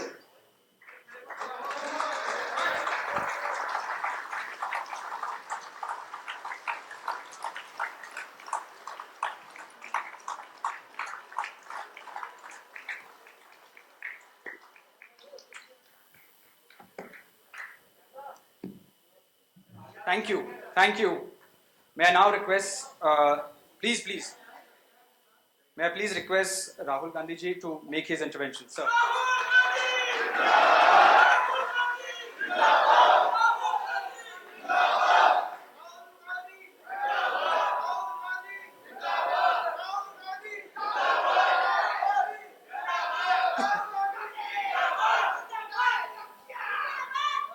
के राजू जी, सईदा हमीद जी, मृदुला मुखर्जी जी, पुष्पराज देशपांडे जी, Gurdeep supple ji, Elizabeth Kuruwala ji, distinguished panelists and authors, all participants in the audience, friends from the press, I'd like to welcome all of you here today.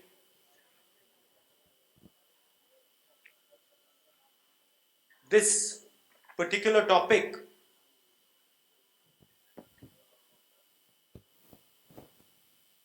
Dalits and how they are treated has been an interest of mine from long before I joined politics. I remember, I don't know how these things happen, but I remember I was working in London as a consultant and I was walking on a street there and suddenly I got the idea. I don't know where it came from because I was not really informed about these things. In those days I was not even interested in these things, but suddenly the idea came into my mind. Maybe something I had read that I cannot accept that there could be people in my country who other people would refuse to touch. I could not understand how a human being comes to such a conclusion. I could understand that human beings might not like other human beings, might detest them, might be angry at them. I've been angry at people. But I simply could not get my head around the idea that a human being who would be ready to touch a dog would be ready to kill an insect like this, would be ready to pet a horse. That same person would suddenly, for some reason, decide that he refuses to touch another human being. I could not understand this. And for me, it's been a very long journey. And now, I think that must have happened in 96, 97. It was a thought in my mind, how does this happen? How do people do this? Why do people do this? And that was the thread which I used to start understanding my country. It was like, जैसे कमल होता है, उसमें कभी एक धागा कोने में मिल जाता है, तो उस धागे को पकड़ के आप पूरे कमल को खोल सकते हो। वैसे मेरे लिए ये जो आइडिया था, मेरे लिए ये था, मैं अपने देश को समझना चाहता था। और ये मुझे एक बहुत बड़ा कॉन्ट्रडिक्शन मिला कि दुनिया में ऐसा भी एक देश है, और भाइयों बहनों सिर्फ एक देश है, दो नहीं, सिर्फ एक देश है दुनिया में। मैंने पढ़ा इसके बारे में और फिर मैंने देखा कि जापान में सालों पहले ये आइडिया हुआ करता था, मगर आज पूरी दुनिया में सिर्फ एक देश है जो जिसमें लोग कहते हैं कि मैं कुत्ते को छू लूंगा,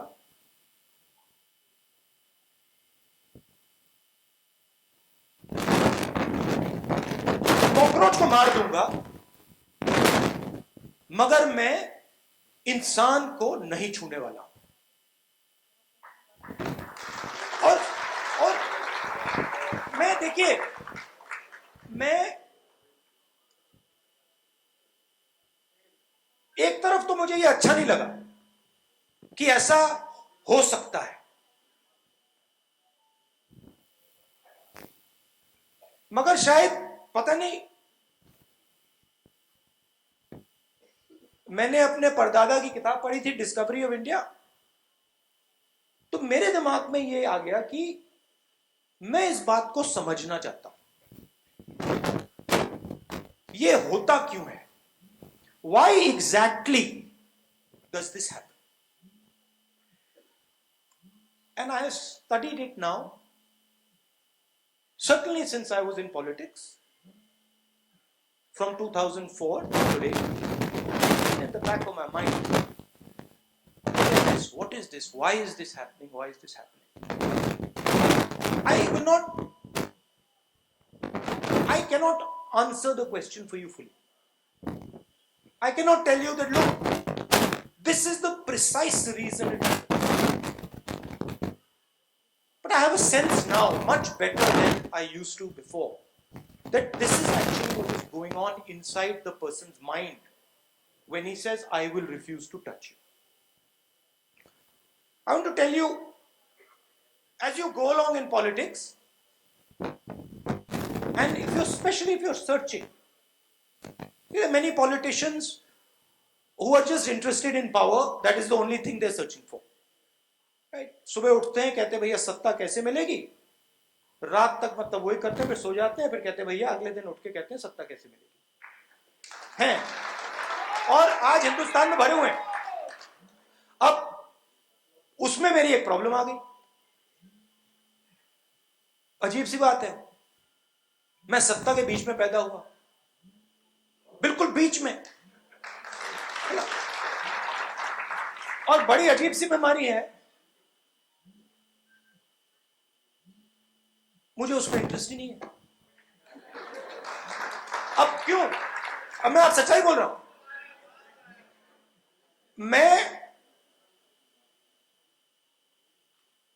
मैं रात को सोता हूं, अपने देश को समझने की कोशिश करता हूं, सुबह उठता हूं, प्यार है देश से, इसीलिए मैं, जैसे एक प्रेमी होता है, जिससे वो प्रेम करता है, वो उसको समझना चाहता है, तो सुबह उठता हूं, मैं समझने की कोशिश करता हूं, और एक प्रकार से मैं भीख मंगा हूं। नहीं सुनो, क्यों? क्योंकि मेरे देश ने बिना कोई कारण पूरा का पूरा प्यार मुझे दे दिया, तो मैं सुनो सुनो सुनो सुनो, मेरे ऊपर एक डेट है, कर्ज है, और मैं सुबह उठ के कहता हूं कि ये जो प्यार मेरे देश ने दी मुझे, ये जो इज्जत मेरे देश ने दी, इसको मैं निभाऊं कैसे?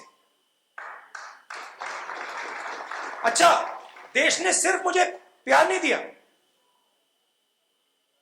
देश ने मुझे जूते भी मारे।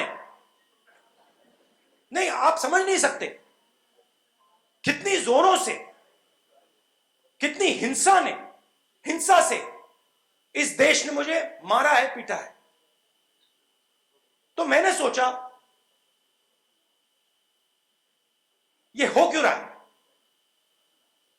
और जवाब मिला, देश मुझे सिखाना चाहता है। देश मुझे कह रहा है कि तुम सीखो, तुम समझो, दर्द होए तो कुछ नहीं, सीखो और समझो। तो रास्ते पे कहानियां आती हैं, मिलती हैं। कभी आपको सीखने के लिए रास्ते पर इंसिडेंट्स होते हैं, कहानियां देखने को मिलती हैं। आज मैं आपको 2-3 कहानी बताता हूं। पहली कहानी आप सबको मालूम होगा, याद होगा कि एक दिन व्हाट्सएप पे वीडियो दिखा जिसपे उना में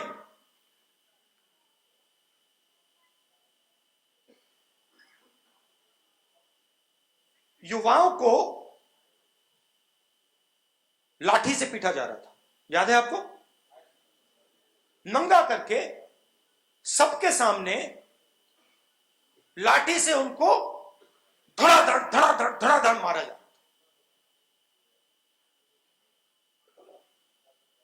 एक आदमी को नहीं पीट रहा था, एक झुंड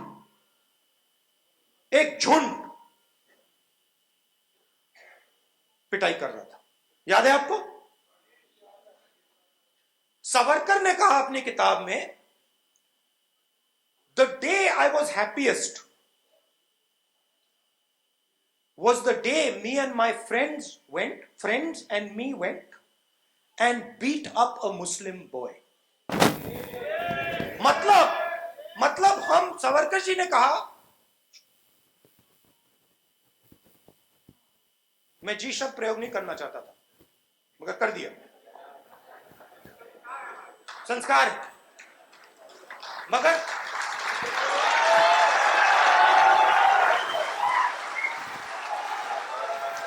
दिल में अंदर जब मैं बोलने वाला था रुकावट आई, कहा ना मत बोलो जी, मत बोलो, मगर मैंने कहा चलो संस्कार है, बोल दिया।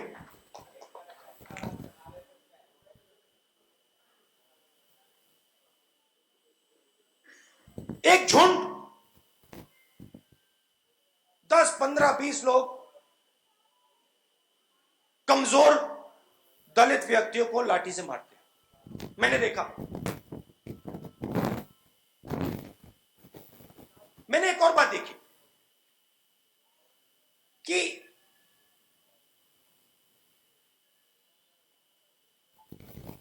एक तरफा था, चांस ही नहीं था। जैसे अब रूस और यूक्रेन के बीच में लड़ाई हो रही है, रूस ने सोचा कि दबा लेंगे, मगर लड़ाई हो गई, दोनों तरफ लड़ाई हुई। वैसी बात नहीं थी। एक तरफ झुंड, दूसरे तरफ कमजोर लोग, और कोई चांस नहीं। मैं गया, ज्यादा लंबा तो नहीं जा रहा हूं,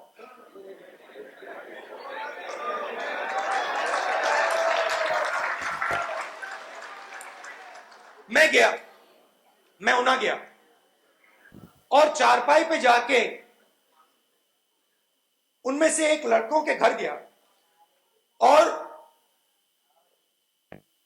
उनके पिता के साथ मैं चारपाई पे बैठा और उनका मैंने ऐसे हाथ पकड़ा और उनका हाथ कांप रहा था, मेरा हाथ उनके हाथ के ऊपर, हाथ कांप रहा था, डरे हुए थे। जैसे ये मीडिया है वैसे थोड़ा दूर मीडिया था। मैंने उनके डर को छुपाने के लिए मैं मीडिया के सामने आ गया और उनको थोड़ा मैंने ऐसे कर दिया कि मीडिया को ना दिखे कि इनका हाथ कांप रहा है। यह बात राजनीति में करनी पड़ती है, डर छुपाना पड़ता है उनका। मैंने उनसे कहा आज आपको बहुत दुख हुआ होगा, मैं आपके साथ यहां खड़ा होने के लिए आया हूं। कहते हां बहुत दुख हुआ।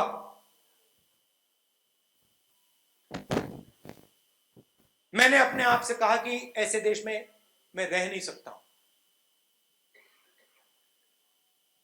मैंने बात सुनी, फिर मुझे कहते हैं राहुल जी मगर खुशी भी हुई। मैंने कहा खुशी हुई? खुशी किस बात की? कहते हैं राहुल जी पहली बार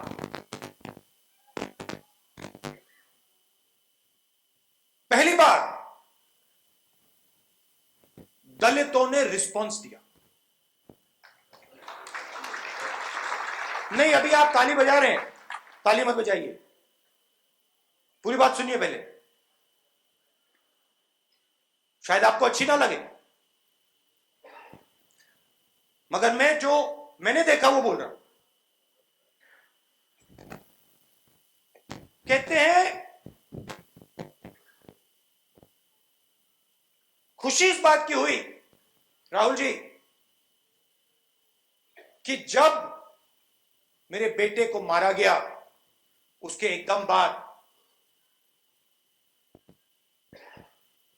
10-11 युवाओं ने इंसेक्टिसाइड पीकर आत्महत्या कर दी। मैं बिल्कुल चौंक गया। मैंने कहा ये क्या बोल रहे हैं? रिस्पॉन्स आत्महत्या, रिस्पॉन्स की मैंने अपने आप को मार दिया। मैं बिल्कुल हैरान हो गया। मैंने उनसे कुछ नहीं बोला। जैसे मैंने कहा डिस्कवरी ऑफ इंडिया मैं समझना चाहता था। उस टाइम अलंकार थे मेरे साथ, मैंने कहा अलंकार ये जो 12 लोगों ने आत्महत्या की ये क्या सब मर गए? चेक करो। पता लगा मरे नहीं, जिंदा थे। मैंने कहा कहां है? अस्पताल में है, यहां से 150 किलोमीटर 200 किलोमीटर दूर। मैंने कहा चलो जाके देखते हैं, जाके समझते हैं कि ये जिसको ये दलितों का रिस्पॉन्स कह रहे हैं ये है क्या, हुआ क्या। गाड़ी में गए, आईसीयू में पहुंचा। आईसीयू में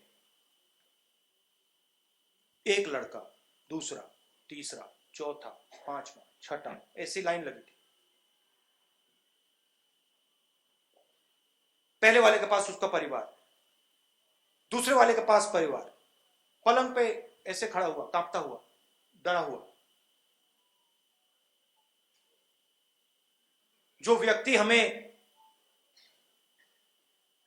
भोजन देता वो आज आईसीयू में मौत के सामने।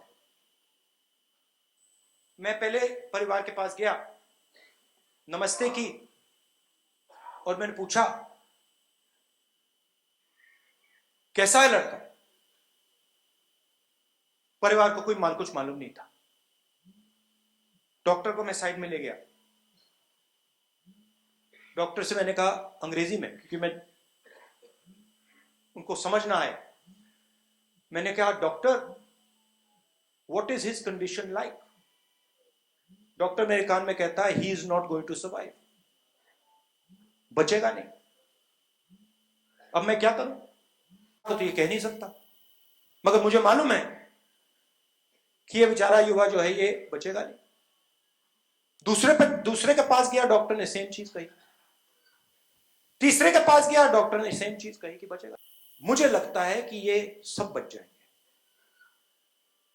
खुशी आई, जिसके पास जो होश में था, मैं उसके पास गया। मैंने उससे कहा कैसे हो? कहता है मुझे बहुत दुख हुआ। मैंने कहा किस बात का? कहता है जब मैंने व्हाट्सएप देखा कि मेरे भाई को एक तरफा कुत्ते जैसे मारा जा रहा है, मैं उसको सह नहीं पाया। मैं सह नहीं पाया। मैंने कहा क्या किया? कहता है मैं गया, अपने घर में गया, इंसेक्टिसाइड की बोतल मैंने उठाई, इंसेक्टिसाइड पी, उसके बाद में यहां जगा। आत्महत्या करने की कोशिश। हाथ पकड़ा उसका मैंने उसको कहा तुम अब बिल्कुल ठीक हो, कोई प्रॉब्लम नहीं है, डॉक्टर ने कहा है कि तुम बच जाओगे, घबराओ मत, जो भी मदद हम आपकी कर सकते हैं हम करेंगे। अगले लड़के के पास गया, पूछा भाई क्या हुआ? कहता है जब मैंने वो व्हाट्सएप देखा मेरे दिल में तूफान आया कि मेरे भाई को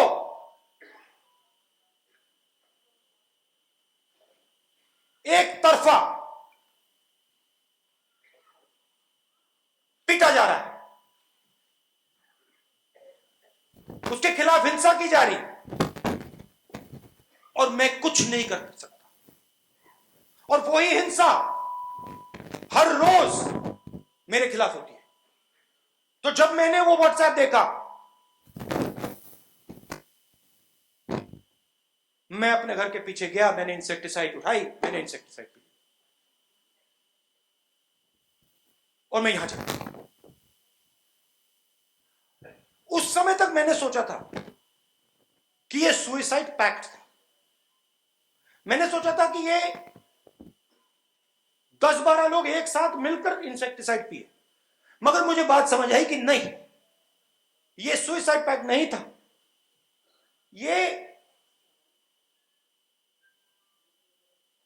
हर दिल के अंदर आग जल रही थी, हर दिल के अंदर केरोसिन थी, और उस पर चिंगारी जैसे लगी, वो 12 अलग अलग जगह आग लगी। अगले लड़के के पास गया, मैंने कहा ये थोड़ा होश में। मैंने कहा क्या हुआ, तुम यहां कैसे आए? सेम जवाब, राहुल जी मैंने व्हाट्सएप देखा, मेरे देश में मेरे खिलाफ हर रोज ये होता है, सह नहीं पाया, इंसेक्टिसाइड पी ली। हर बार मुझे घर के पीछे गया और इंसेक्टिसाइड। घर के पीछे क्यों, घर के पीछे क्यों इंसेक्टिसाइड?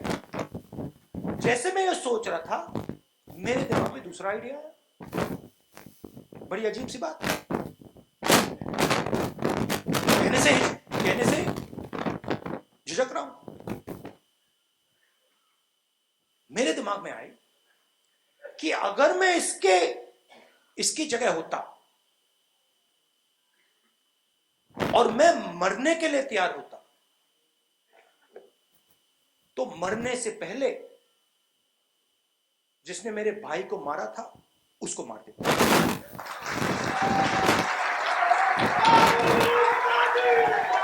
मैंने कहा, मेरे दिमाग में आया कि अगर मेरी बहन को किसी ने बांध कर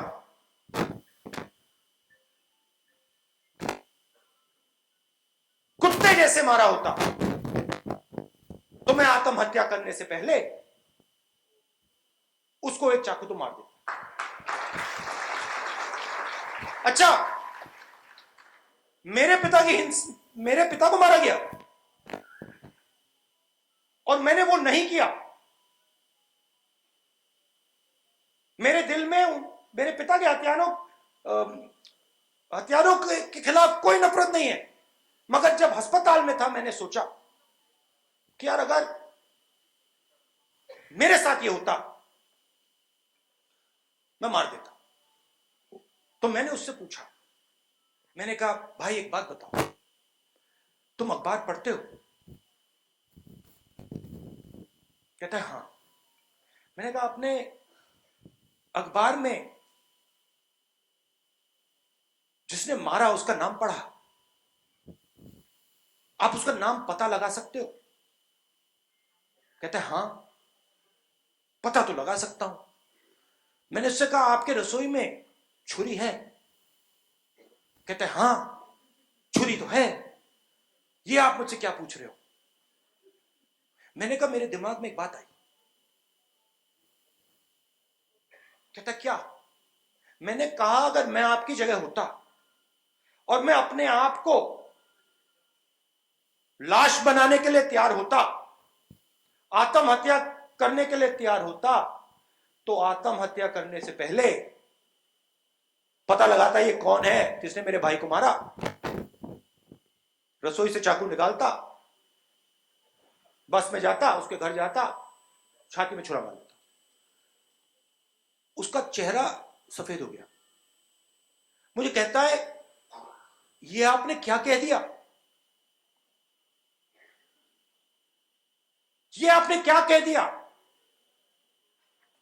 मैंने कहा क्या कहा? अगर मेरी बहन को कोई इस प्रकार मारता मैं उसको मार देता। मुझे कहता है राहुल जी आप बात नहीं समझे क्या? आप इतने विद्वान, आप क्या बात नहीं समझे? मैंने कहा क्या बात? कहता आपको यह नहीं मालूम कि अगर मैं उसको मार देता तो मैं फिर से दलित पैदा हो जाता।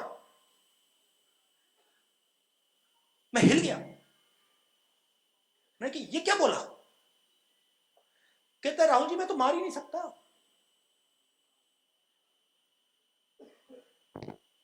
अगर मैं मार दूंगा मैं फिर से दलित पैदा हो जाऊंगा। मैं चौंक गया और मुझे बात समझ आई। मैंने सोचा कि इस व्यक्ति के कंधे पे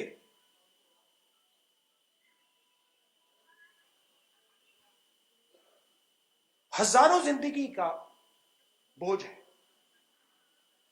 हजारों लाखों जिंदगियों का बोझ उसके कंधे पे है। वो उस बोझ को उतार नहीं पा रहा है, इसलिए कह रहा है कि मैं मार नहीं पाऊंगा। ये थी पहली कहानी।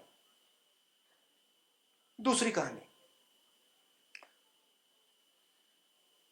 कुछ दिन पहले मैं बीजेपी के पार्लियामेंट हाउस में सीनियर नेता से मिला। बातचीत हुई, डाइट की बात कर रहा था, एक्सरसाइज की बात कर रहा था, और मैंने उनसे सवाल पूछा, क्या आप पुनर्जन्म में बिलीव करते हो? बीजेपी के नेता, क्या आप पुनर्जन्म में बिलीव करते हो? कहता है मैं तो नहीं करता। तो फिर मैंने कहा अगर आप पुनर्जन्म में बिलीव नहीं करते हो तो फिर आप राम में कैसे बिलीव कर सकते हो? चौंक गए। कहता है बात तो सही है, बाहर किसी को मत बता दियो।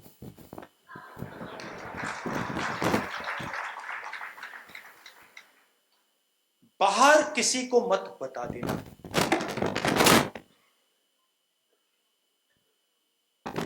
तो आज हो क्या रहा है? आपने कॉन्स्टिट्यूशन की बात की। कॉन्स्टिट्यूशन हिंदुस्तान का हथियार है। मगर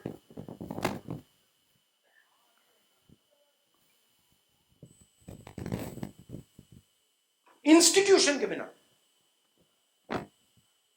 कॉन्स्टिट्यूशन का कोई मतलब नहीं। फिर से सुनिए, इंस्टीट्यूशन के बिना कॉन्स्टिट्यूशन का कोई मतलब नहीं है। हम यहां कॉन्स्टिट्यूशन लिए घूम रहे हैं। आप कहते हो कॉन्स्टिट्यूशन की रक्षा करनी है, मैं कहता हूं कॉन्स्टिट्यूशन की रक्षा करनी है, मगर कॉन्स्टिट्यूशन को इंप्लीमेंट कैसे किया जाता है? इंस्टीट्यूशन से।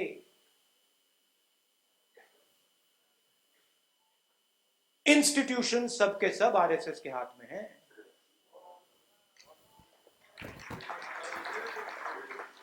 इंस्टीट्यूशन आपके और हमारे हाथ में नहीं है। अगर इंस्टीट्यूशन आपके और हमारे हाथ में नहीं है तो कॉन्स्टिट्यूशन हमारे हाथ में नहीं है। और ये कोई नया आक्रमण नहीं है। ये आक्रमण उस दिन शुरू हुआ जब महात्मा गांधी की छाती में 3 गोलियां डाली गई थी।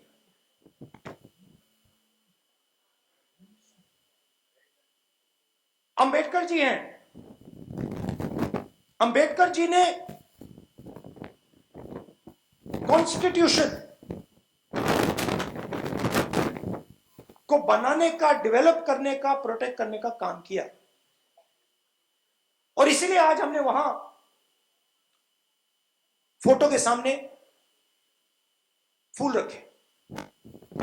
अंबेडकर जी ने हमें हथियार दिया, मगर आज उस हथियार का कोई मतलब नहीं है। मतलब ही नहीं है,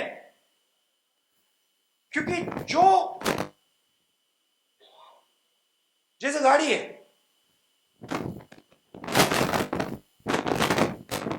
गाड़ी बहुत सुंदर है, गाड़ी में आपको जयपुर जाना है, गाड़ी में 5 लोग बैठे हैं, 4 लोगों को जयपुर जाना है और ड्राइवर आगरा जाना चाहता है। बात समझ आई? गाड़ी में 5 लोग, डेमोक्रेसी, 4 लोग कहते हैं भाई हमें जाना आगरा, ड्राइवर कहता है मैं जा रहा हूं जयपुर। ये हो रहा है, ये हो रहा है। और किया कैसे जा रहा है? मीडिया को कंट्रोल करके, 3-4 सबसे बड़े अरबपतियों को कंट्रोल करके, पेगासस से राजनेताओं को कंट्रोल करके। मैं आपको बता रहा हूं, स्टेज पे बता रहा हूं, अगर मैंने 1 रुपया लिया होता ना, मैं ये भाषण नहीं दे पाता। मैं वहां पे कोने में चुप बैठा रहता, ये भाषण नहीं दे पाता। तो पेगासस, सीबीआई, ईडी, ये पॉलिटिकल सिस्टम को कंट्रोल करते हैं। कोई राजनेता, जैसे आपने देखा होगा मायावती जी ने चुनाव ही नहीं लड़ा।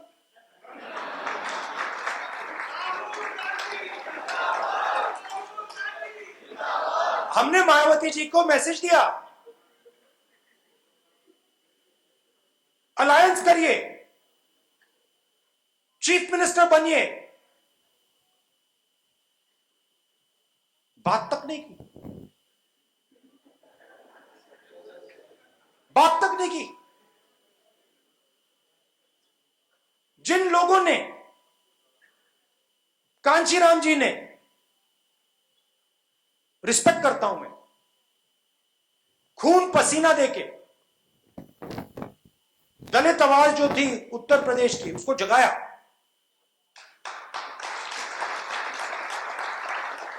कांग्रेस का नुकसान हुआ, वो अलग बात है, मगर उस आवाज को जगाया। आज मायावती जी कहती हैं कि मैं उस आवाज के लिए लड़ूंगी नहीं। रास्ता दे दिया। क्यों? सीबीआई, ईडी, पेगासस,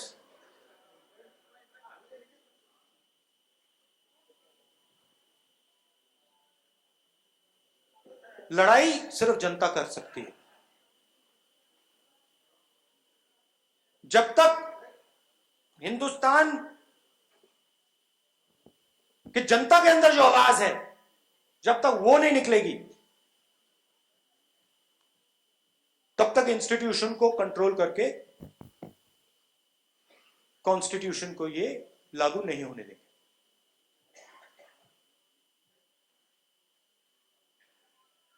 ये आज हिंदुस्तान की सच्चाई है। काफी लोगों को बात अच्छी लगे, दूसरों को ना लगे, और जब कॉन्स्टिट्यूशन काम नहीं करता है तो सीधी चोट डायरेक्ट कमजोर लोगों पर जाके पड़ती है।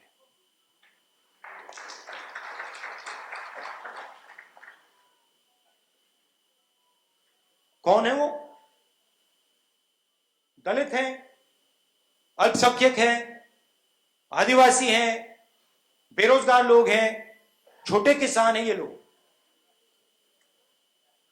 और आज देख लीजिए इकोनॉमी की हालत, देख लीजिए बेरोजगारी, देख लीजिए।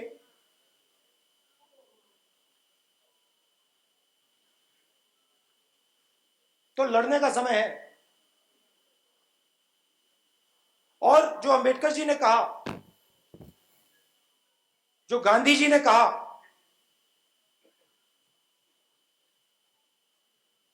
रास्ता दिखाया उन्होंने,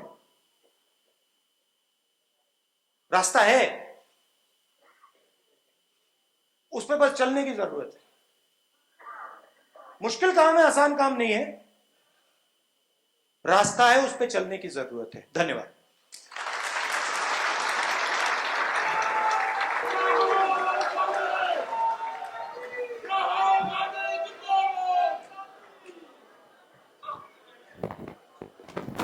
प्लीज शांत हो जाइए।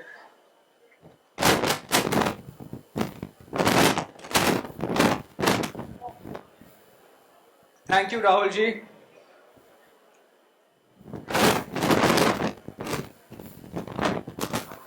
Thank you Rahul ji for the insightful, please शांत हो जाइए,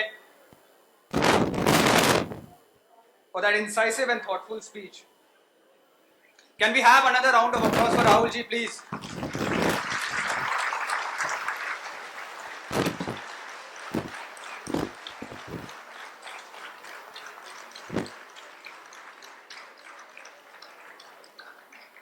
Rahul ji, from the bottom of my heart and our heart, more power to you. As the Buddhists say, anicca, there is darkness. We are all in it with you. But there is light, and much metta to you, sir. Rahul ji, Raju sir, the trustees of Samruddha Bharat Foundation, Vijay Mahajan ji and the RGF team, book authors of the Dalit Truth, the Penguin team, Rajesh ji, Captain Yadav, Imran ji, and the galaxy of Congress and other party leaders that are here today, the panelists, ladies and gentlemen, on behalf of Samruddha Bharat Foundation and Penguin India, I want to sincerely thank you for taking the time to be here so early on Saturday. The Dalit Truth is the 8th book in the Rethinking India series by Samruddha Bharat. It contains about 150 essays from India's foremost thinkers, activists and politicians across party lines. These books offer a positive, inspiring, alternative vision for India. In a sense, they are a toolkit for us. It falls on to me to summarize the key message of this book and the proceedings. So I'll do so very briefly. I won't take more than 4 minutes. In his opening essay, Mr. Raju says in this book that the Dalit truth is naked And it hurts. It does. Because 70 years after the world's most comprehensive social justice paradigm, Bahujans, not just Dalits, Bahujans are still othered, they're still discriminated against, and they're still marginalized. I don't need to cite any statistics or incidents. हम सबको पता है क्या हो रहा है. लेकिन ये किताब ये पूछ रही है कि ये क्यों हो रहा है? Why do societies behave badly? Violence and hate is never learned. We are not born hating and bullying people. नफरत और हिंसा सिखाई जाती है. Just to give you two examples. आज कितने ऐसे परिवार हैं जो अपने परिवार के लिए और घर के जो स्टाफ है उनके लिए अलग बर्तन रखते हैं. There is no medical or hygienic reason for this segregation. Yet we all do it, or at least a lot of us do it. क्यों? Similarly, आज we look back at the Nazis and we condemn them for saying that Aryans cannot marry non-Aryans. But aren't we also insisting on racial purity every time we pick up a newspaper and scan the matrimonial ads and look for partners on the basis of their caste and gotra? This is a disease. As Rahulji said, it's a disease that has infected our minds. And now this problem is compounded, which is what he's talking about. It's compounded क्योंकि जो बहुजन्स के साथ हो रहा था, आज minorities पे impose किया जा रहा है. They are also being othered. They are also being excluded from employment and education. They are also being lynched, murdered and raped simply for who they are. कौन है इसके जिम्मेदार? इन अ वे हम कह सकते हैं इट्स सोसाइटी. और हमेशा सोसाइटी में communal, casteist, patriarchal, xenophobic values रहे हैं. It's true to an extent. But it is also those, the RSS, the BJP, who are amplifying the worst in us. They are constantly scabbing old wounds and creating new wounds. That is why people are so angry and hateful and violent all the time. Because ये जो जहर है, this poison has been injected into the body polity for the past 97 years. And it's just overwhelming all of us. माफ कीजिए, मैं किसी को उकसाने की कोशिश नहीं कर रहा हूं यहां, लेकिन मैं बस सोचने के लिए मजबूर कर रहा हूं क्योंकि that's what this book is doing. ये आप सबको सोचने के लिए मजबूर कर रही है. हम लोग क्या कर रहे हैं इसके लिए, इस गंभीर सिचुएशन के लिए हम लोग क्या कर रहे हैं? We have to accept, in the national interest, in the people's interest, we have to accept that the humdrum of politics, जो रोज की राजनीतिक भगदौड़ होती है, it has all lulled us into a false sense of security. Ask ourselves, honestly ask ourselves, aren't we stuck in the politics of yesterday, in the politics of governance? राजनीति जरूर कर रहे हैं हम सब. And when I say हम, I don't mean us, all progressive forces. राजनीति जरूर कर रहे हैं, लेकिन लोक नीति कौन कर रहा है? It pains me to say this, it truly does, and I don't mean to offend anyone, but हम लोग एक चक्रव्यूह में फंसे हुए हैं. Instead of fighting this battle in the trenches, this ideological, this normative, cultural battle, we are outsourcing our duties, our responsibilities to the political leadership. How much more can Rahulji do? Look at what we are doing. We are stuck in symbolic protests and rallies. We are writing speeches, we are writing tweets, we are writing open letters. These don't matter to the government because it's completely unhinged from constitutional and institutional values. We are today analog players in a digital world. Gandhi ji, Baba Saheb Ambedkar, फुले, पेरियार, इन सब ने सरकार के बाहर रह के देश को, समाज को बेहतर बनाया.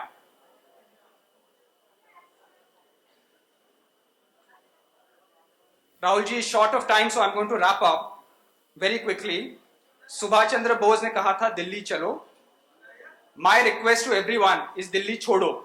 Let us go back to the booths and the blocks and forge fresh relationships with the people. From the panchayat to the parliament. Once again, please join me in congratulating Raju sir and his authors for this book. Please pick it up. It is a toolkit for us. Let us use it. And finally, thank you Rahul ji for your time. I know you are very short of time. Thank you for him. Join me in congratulating them. Jai Bhim, Jai Hind.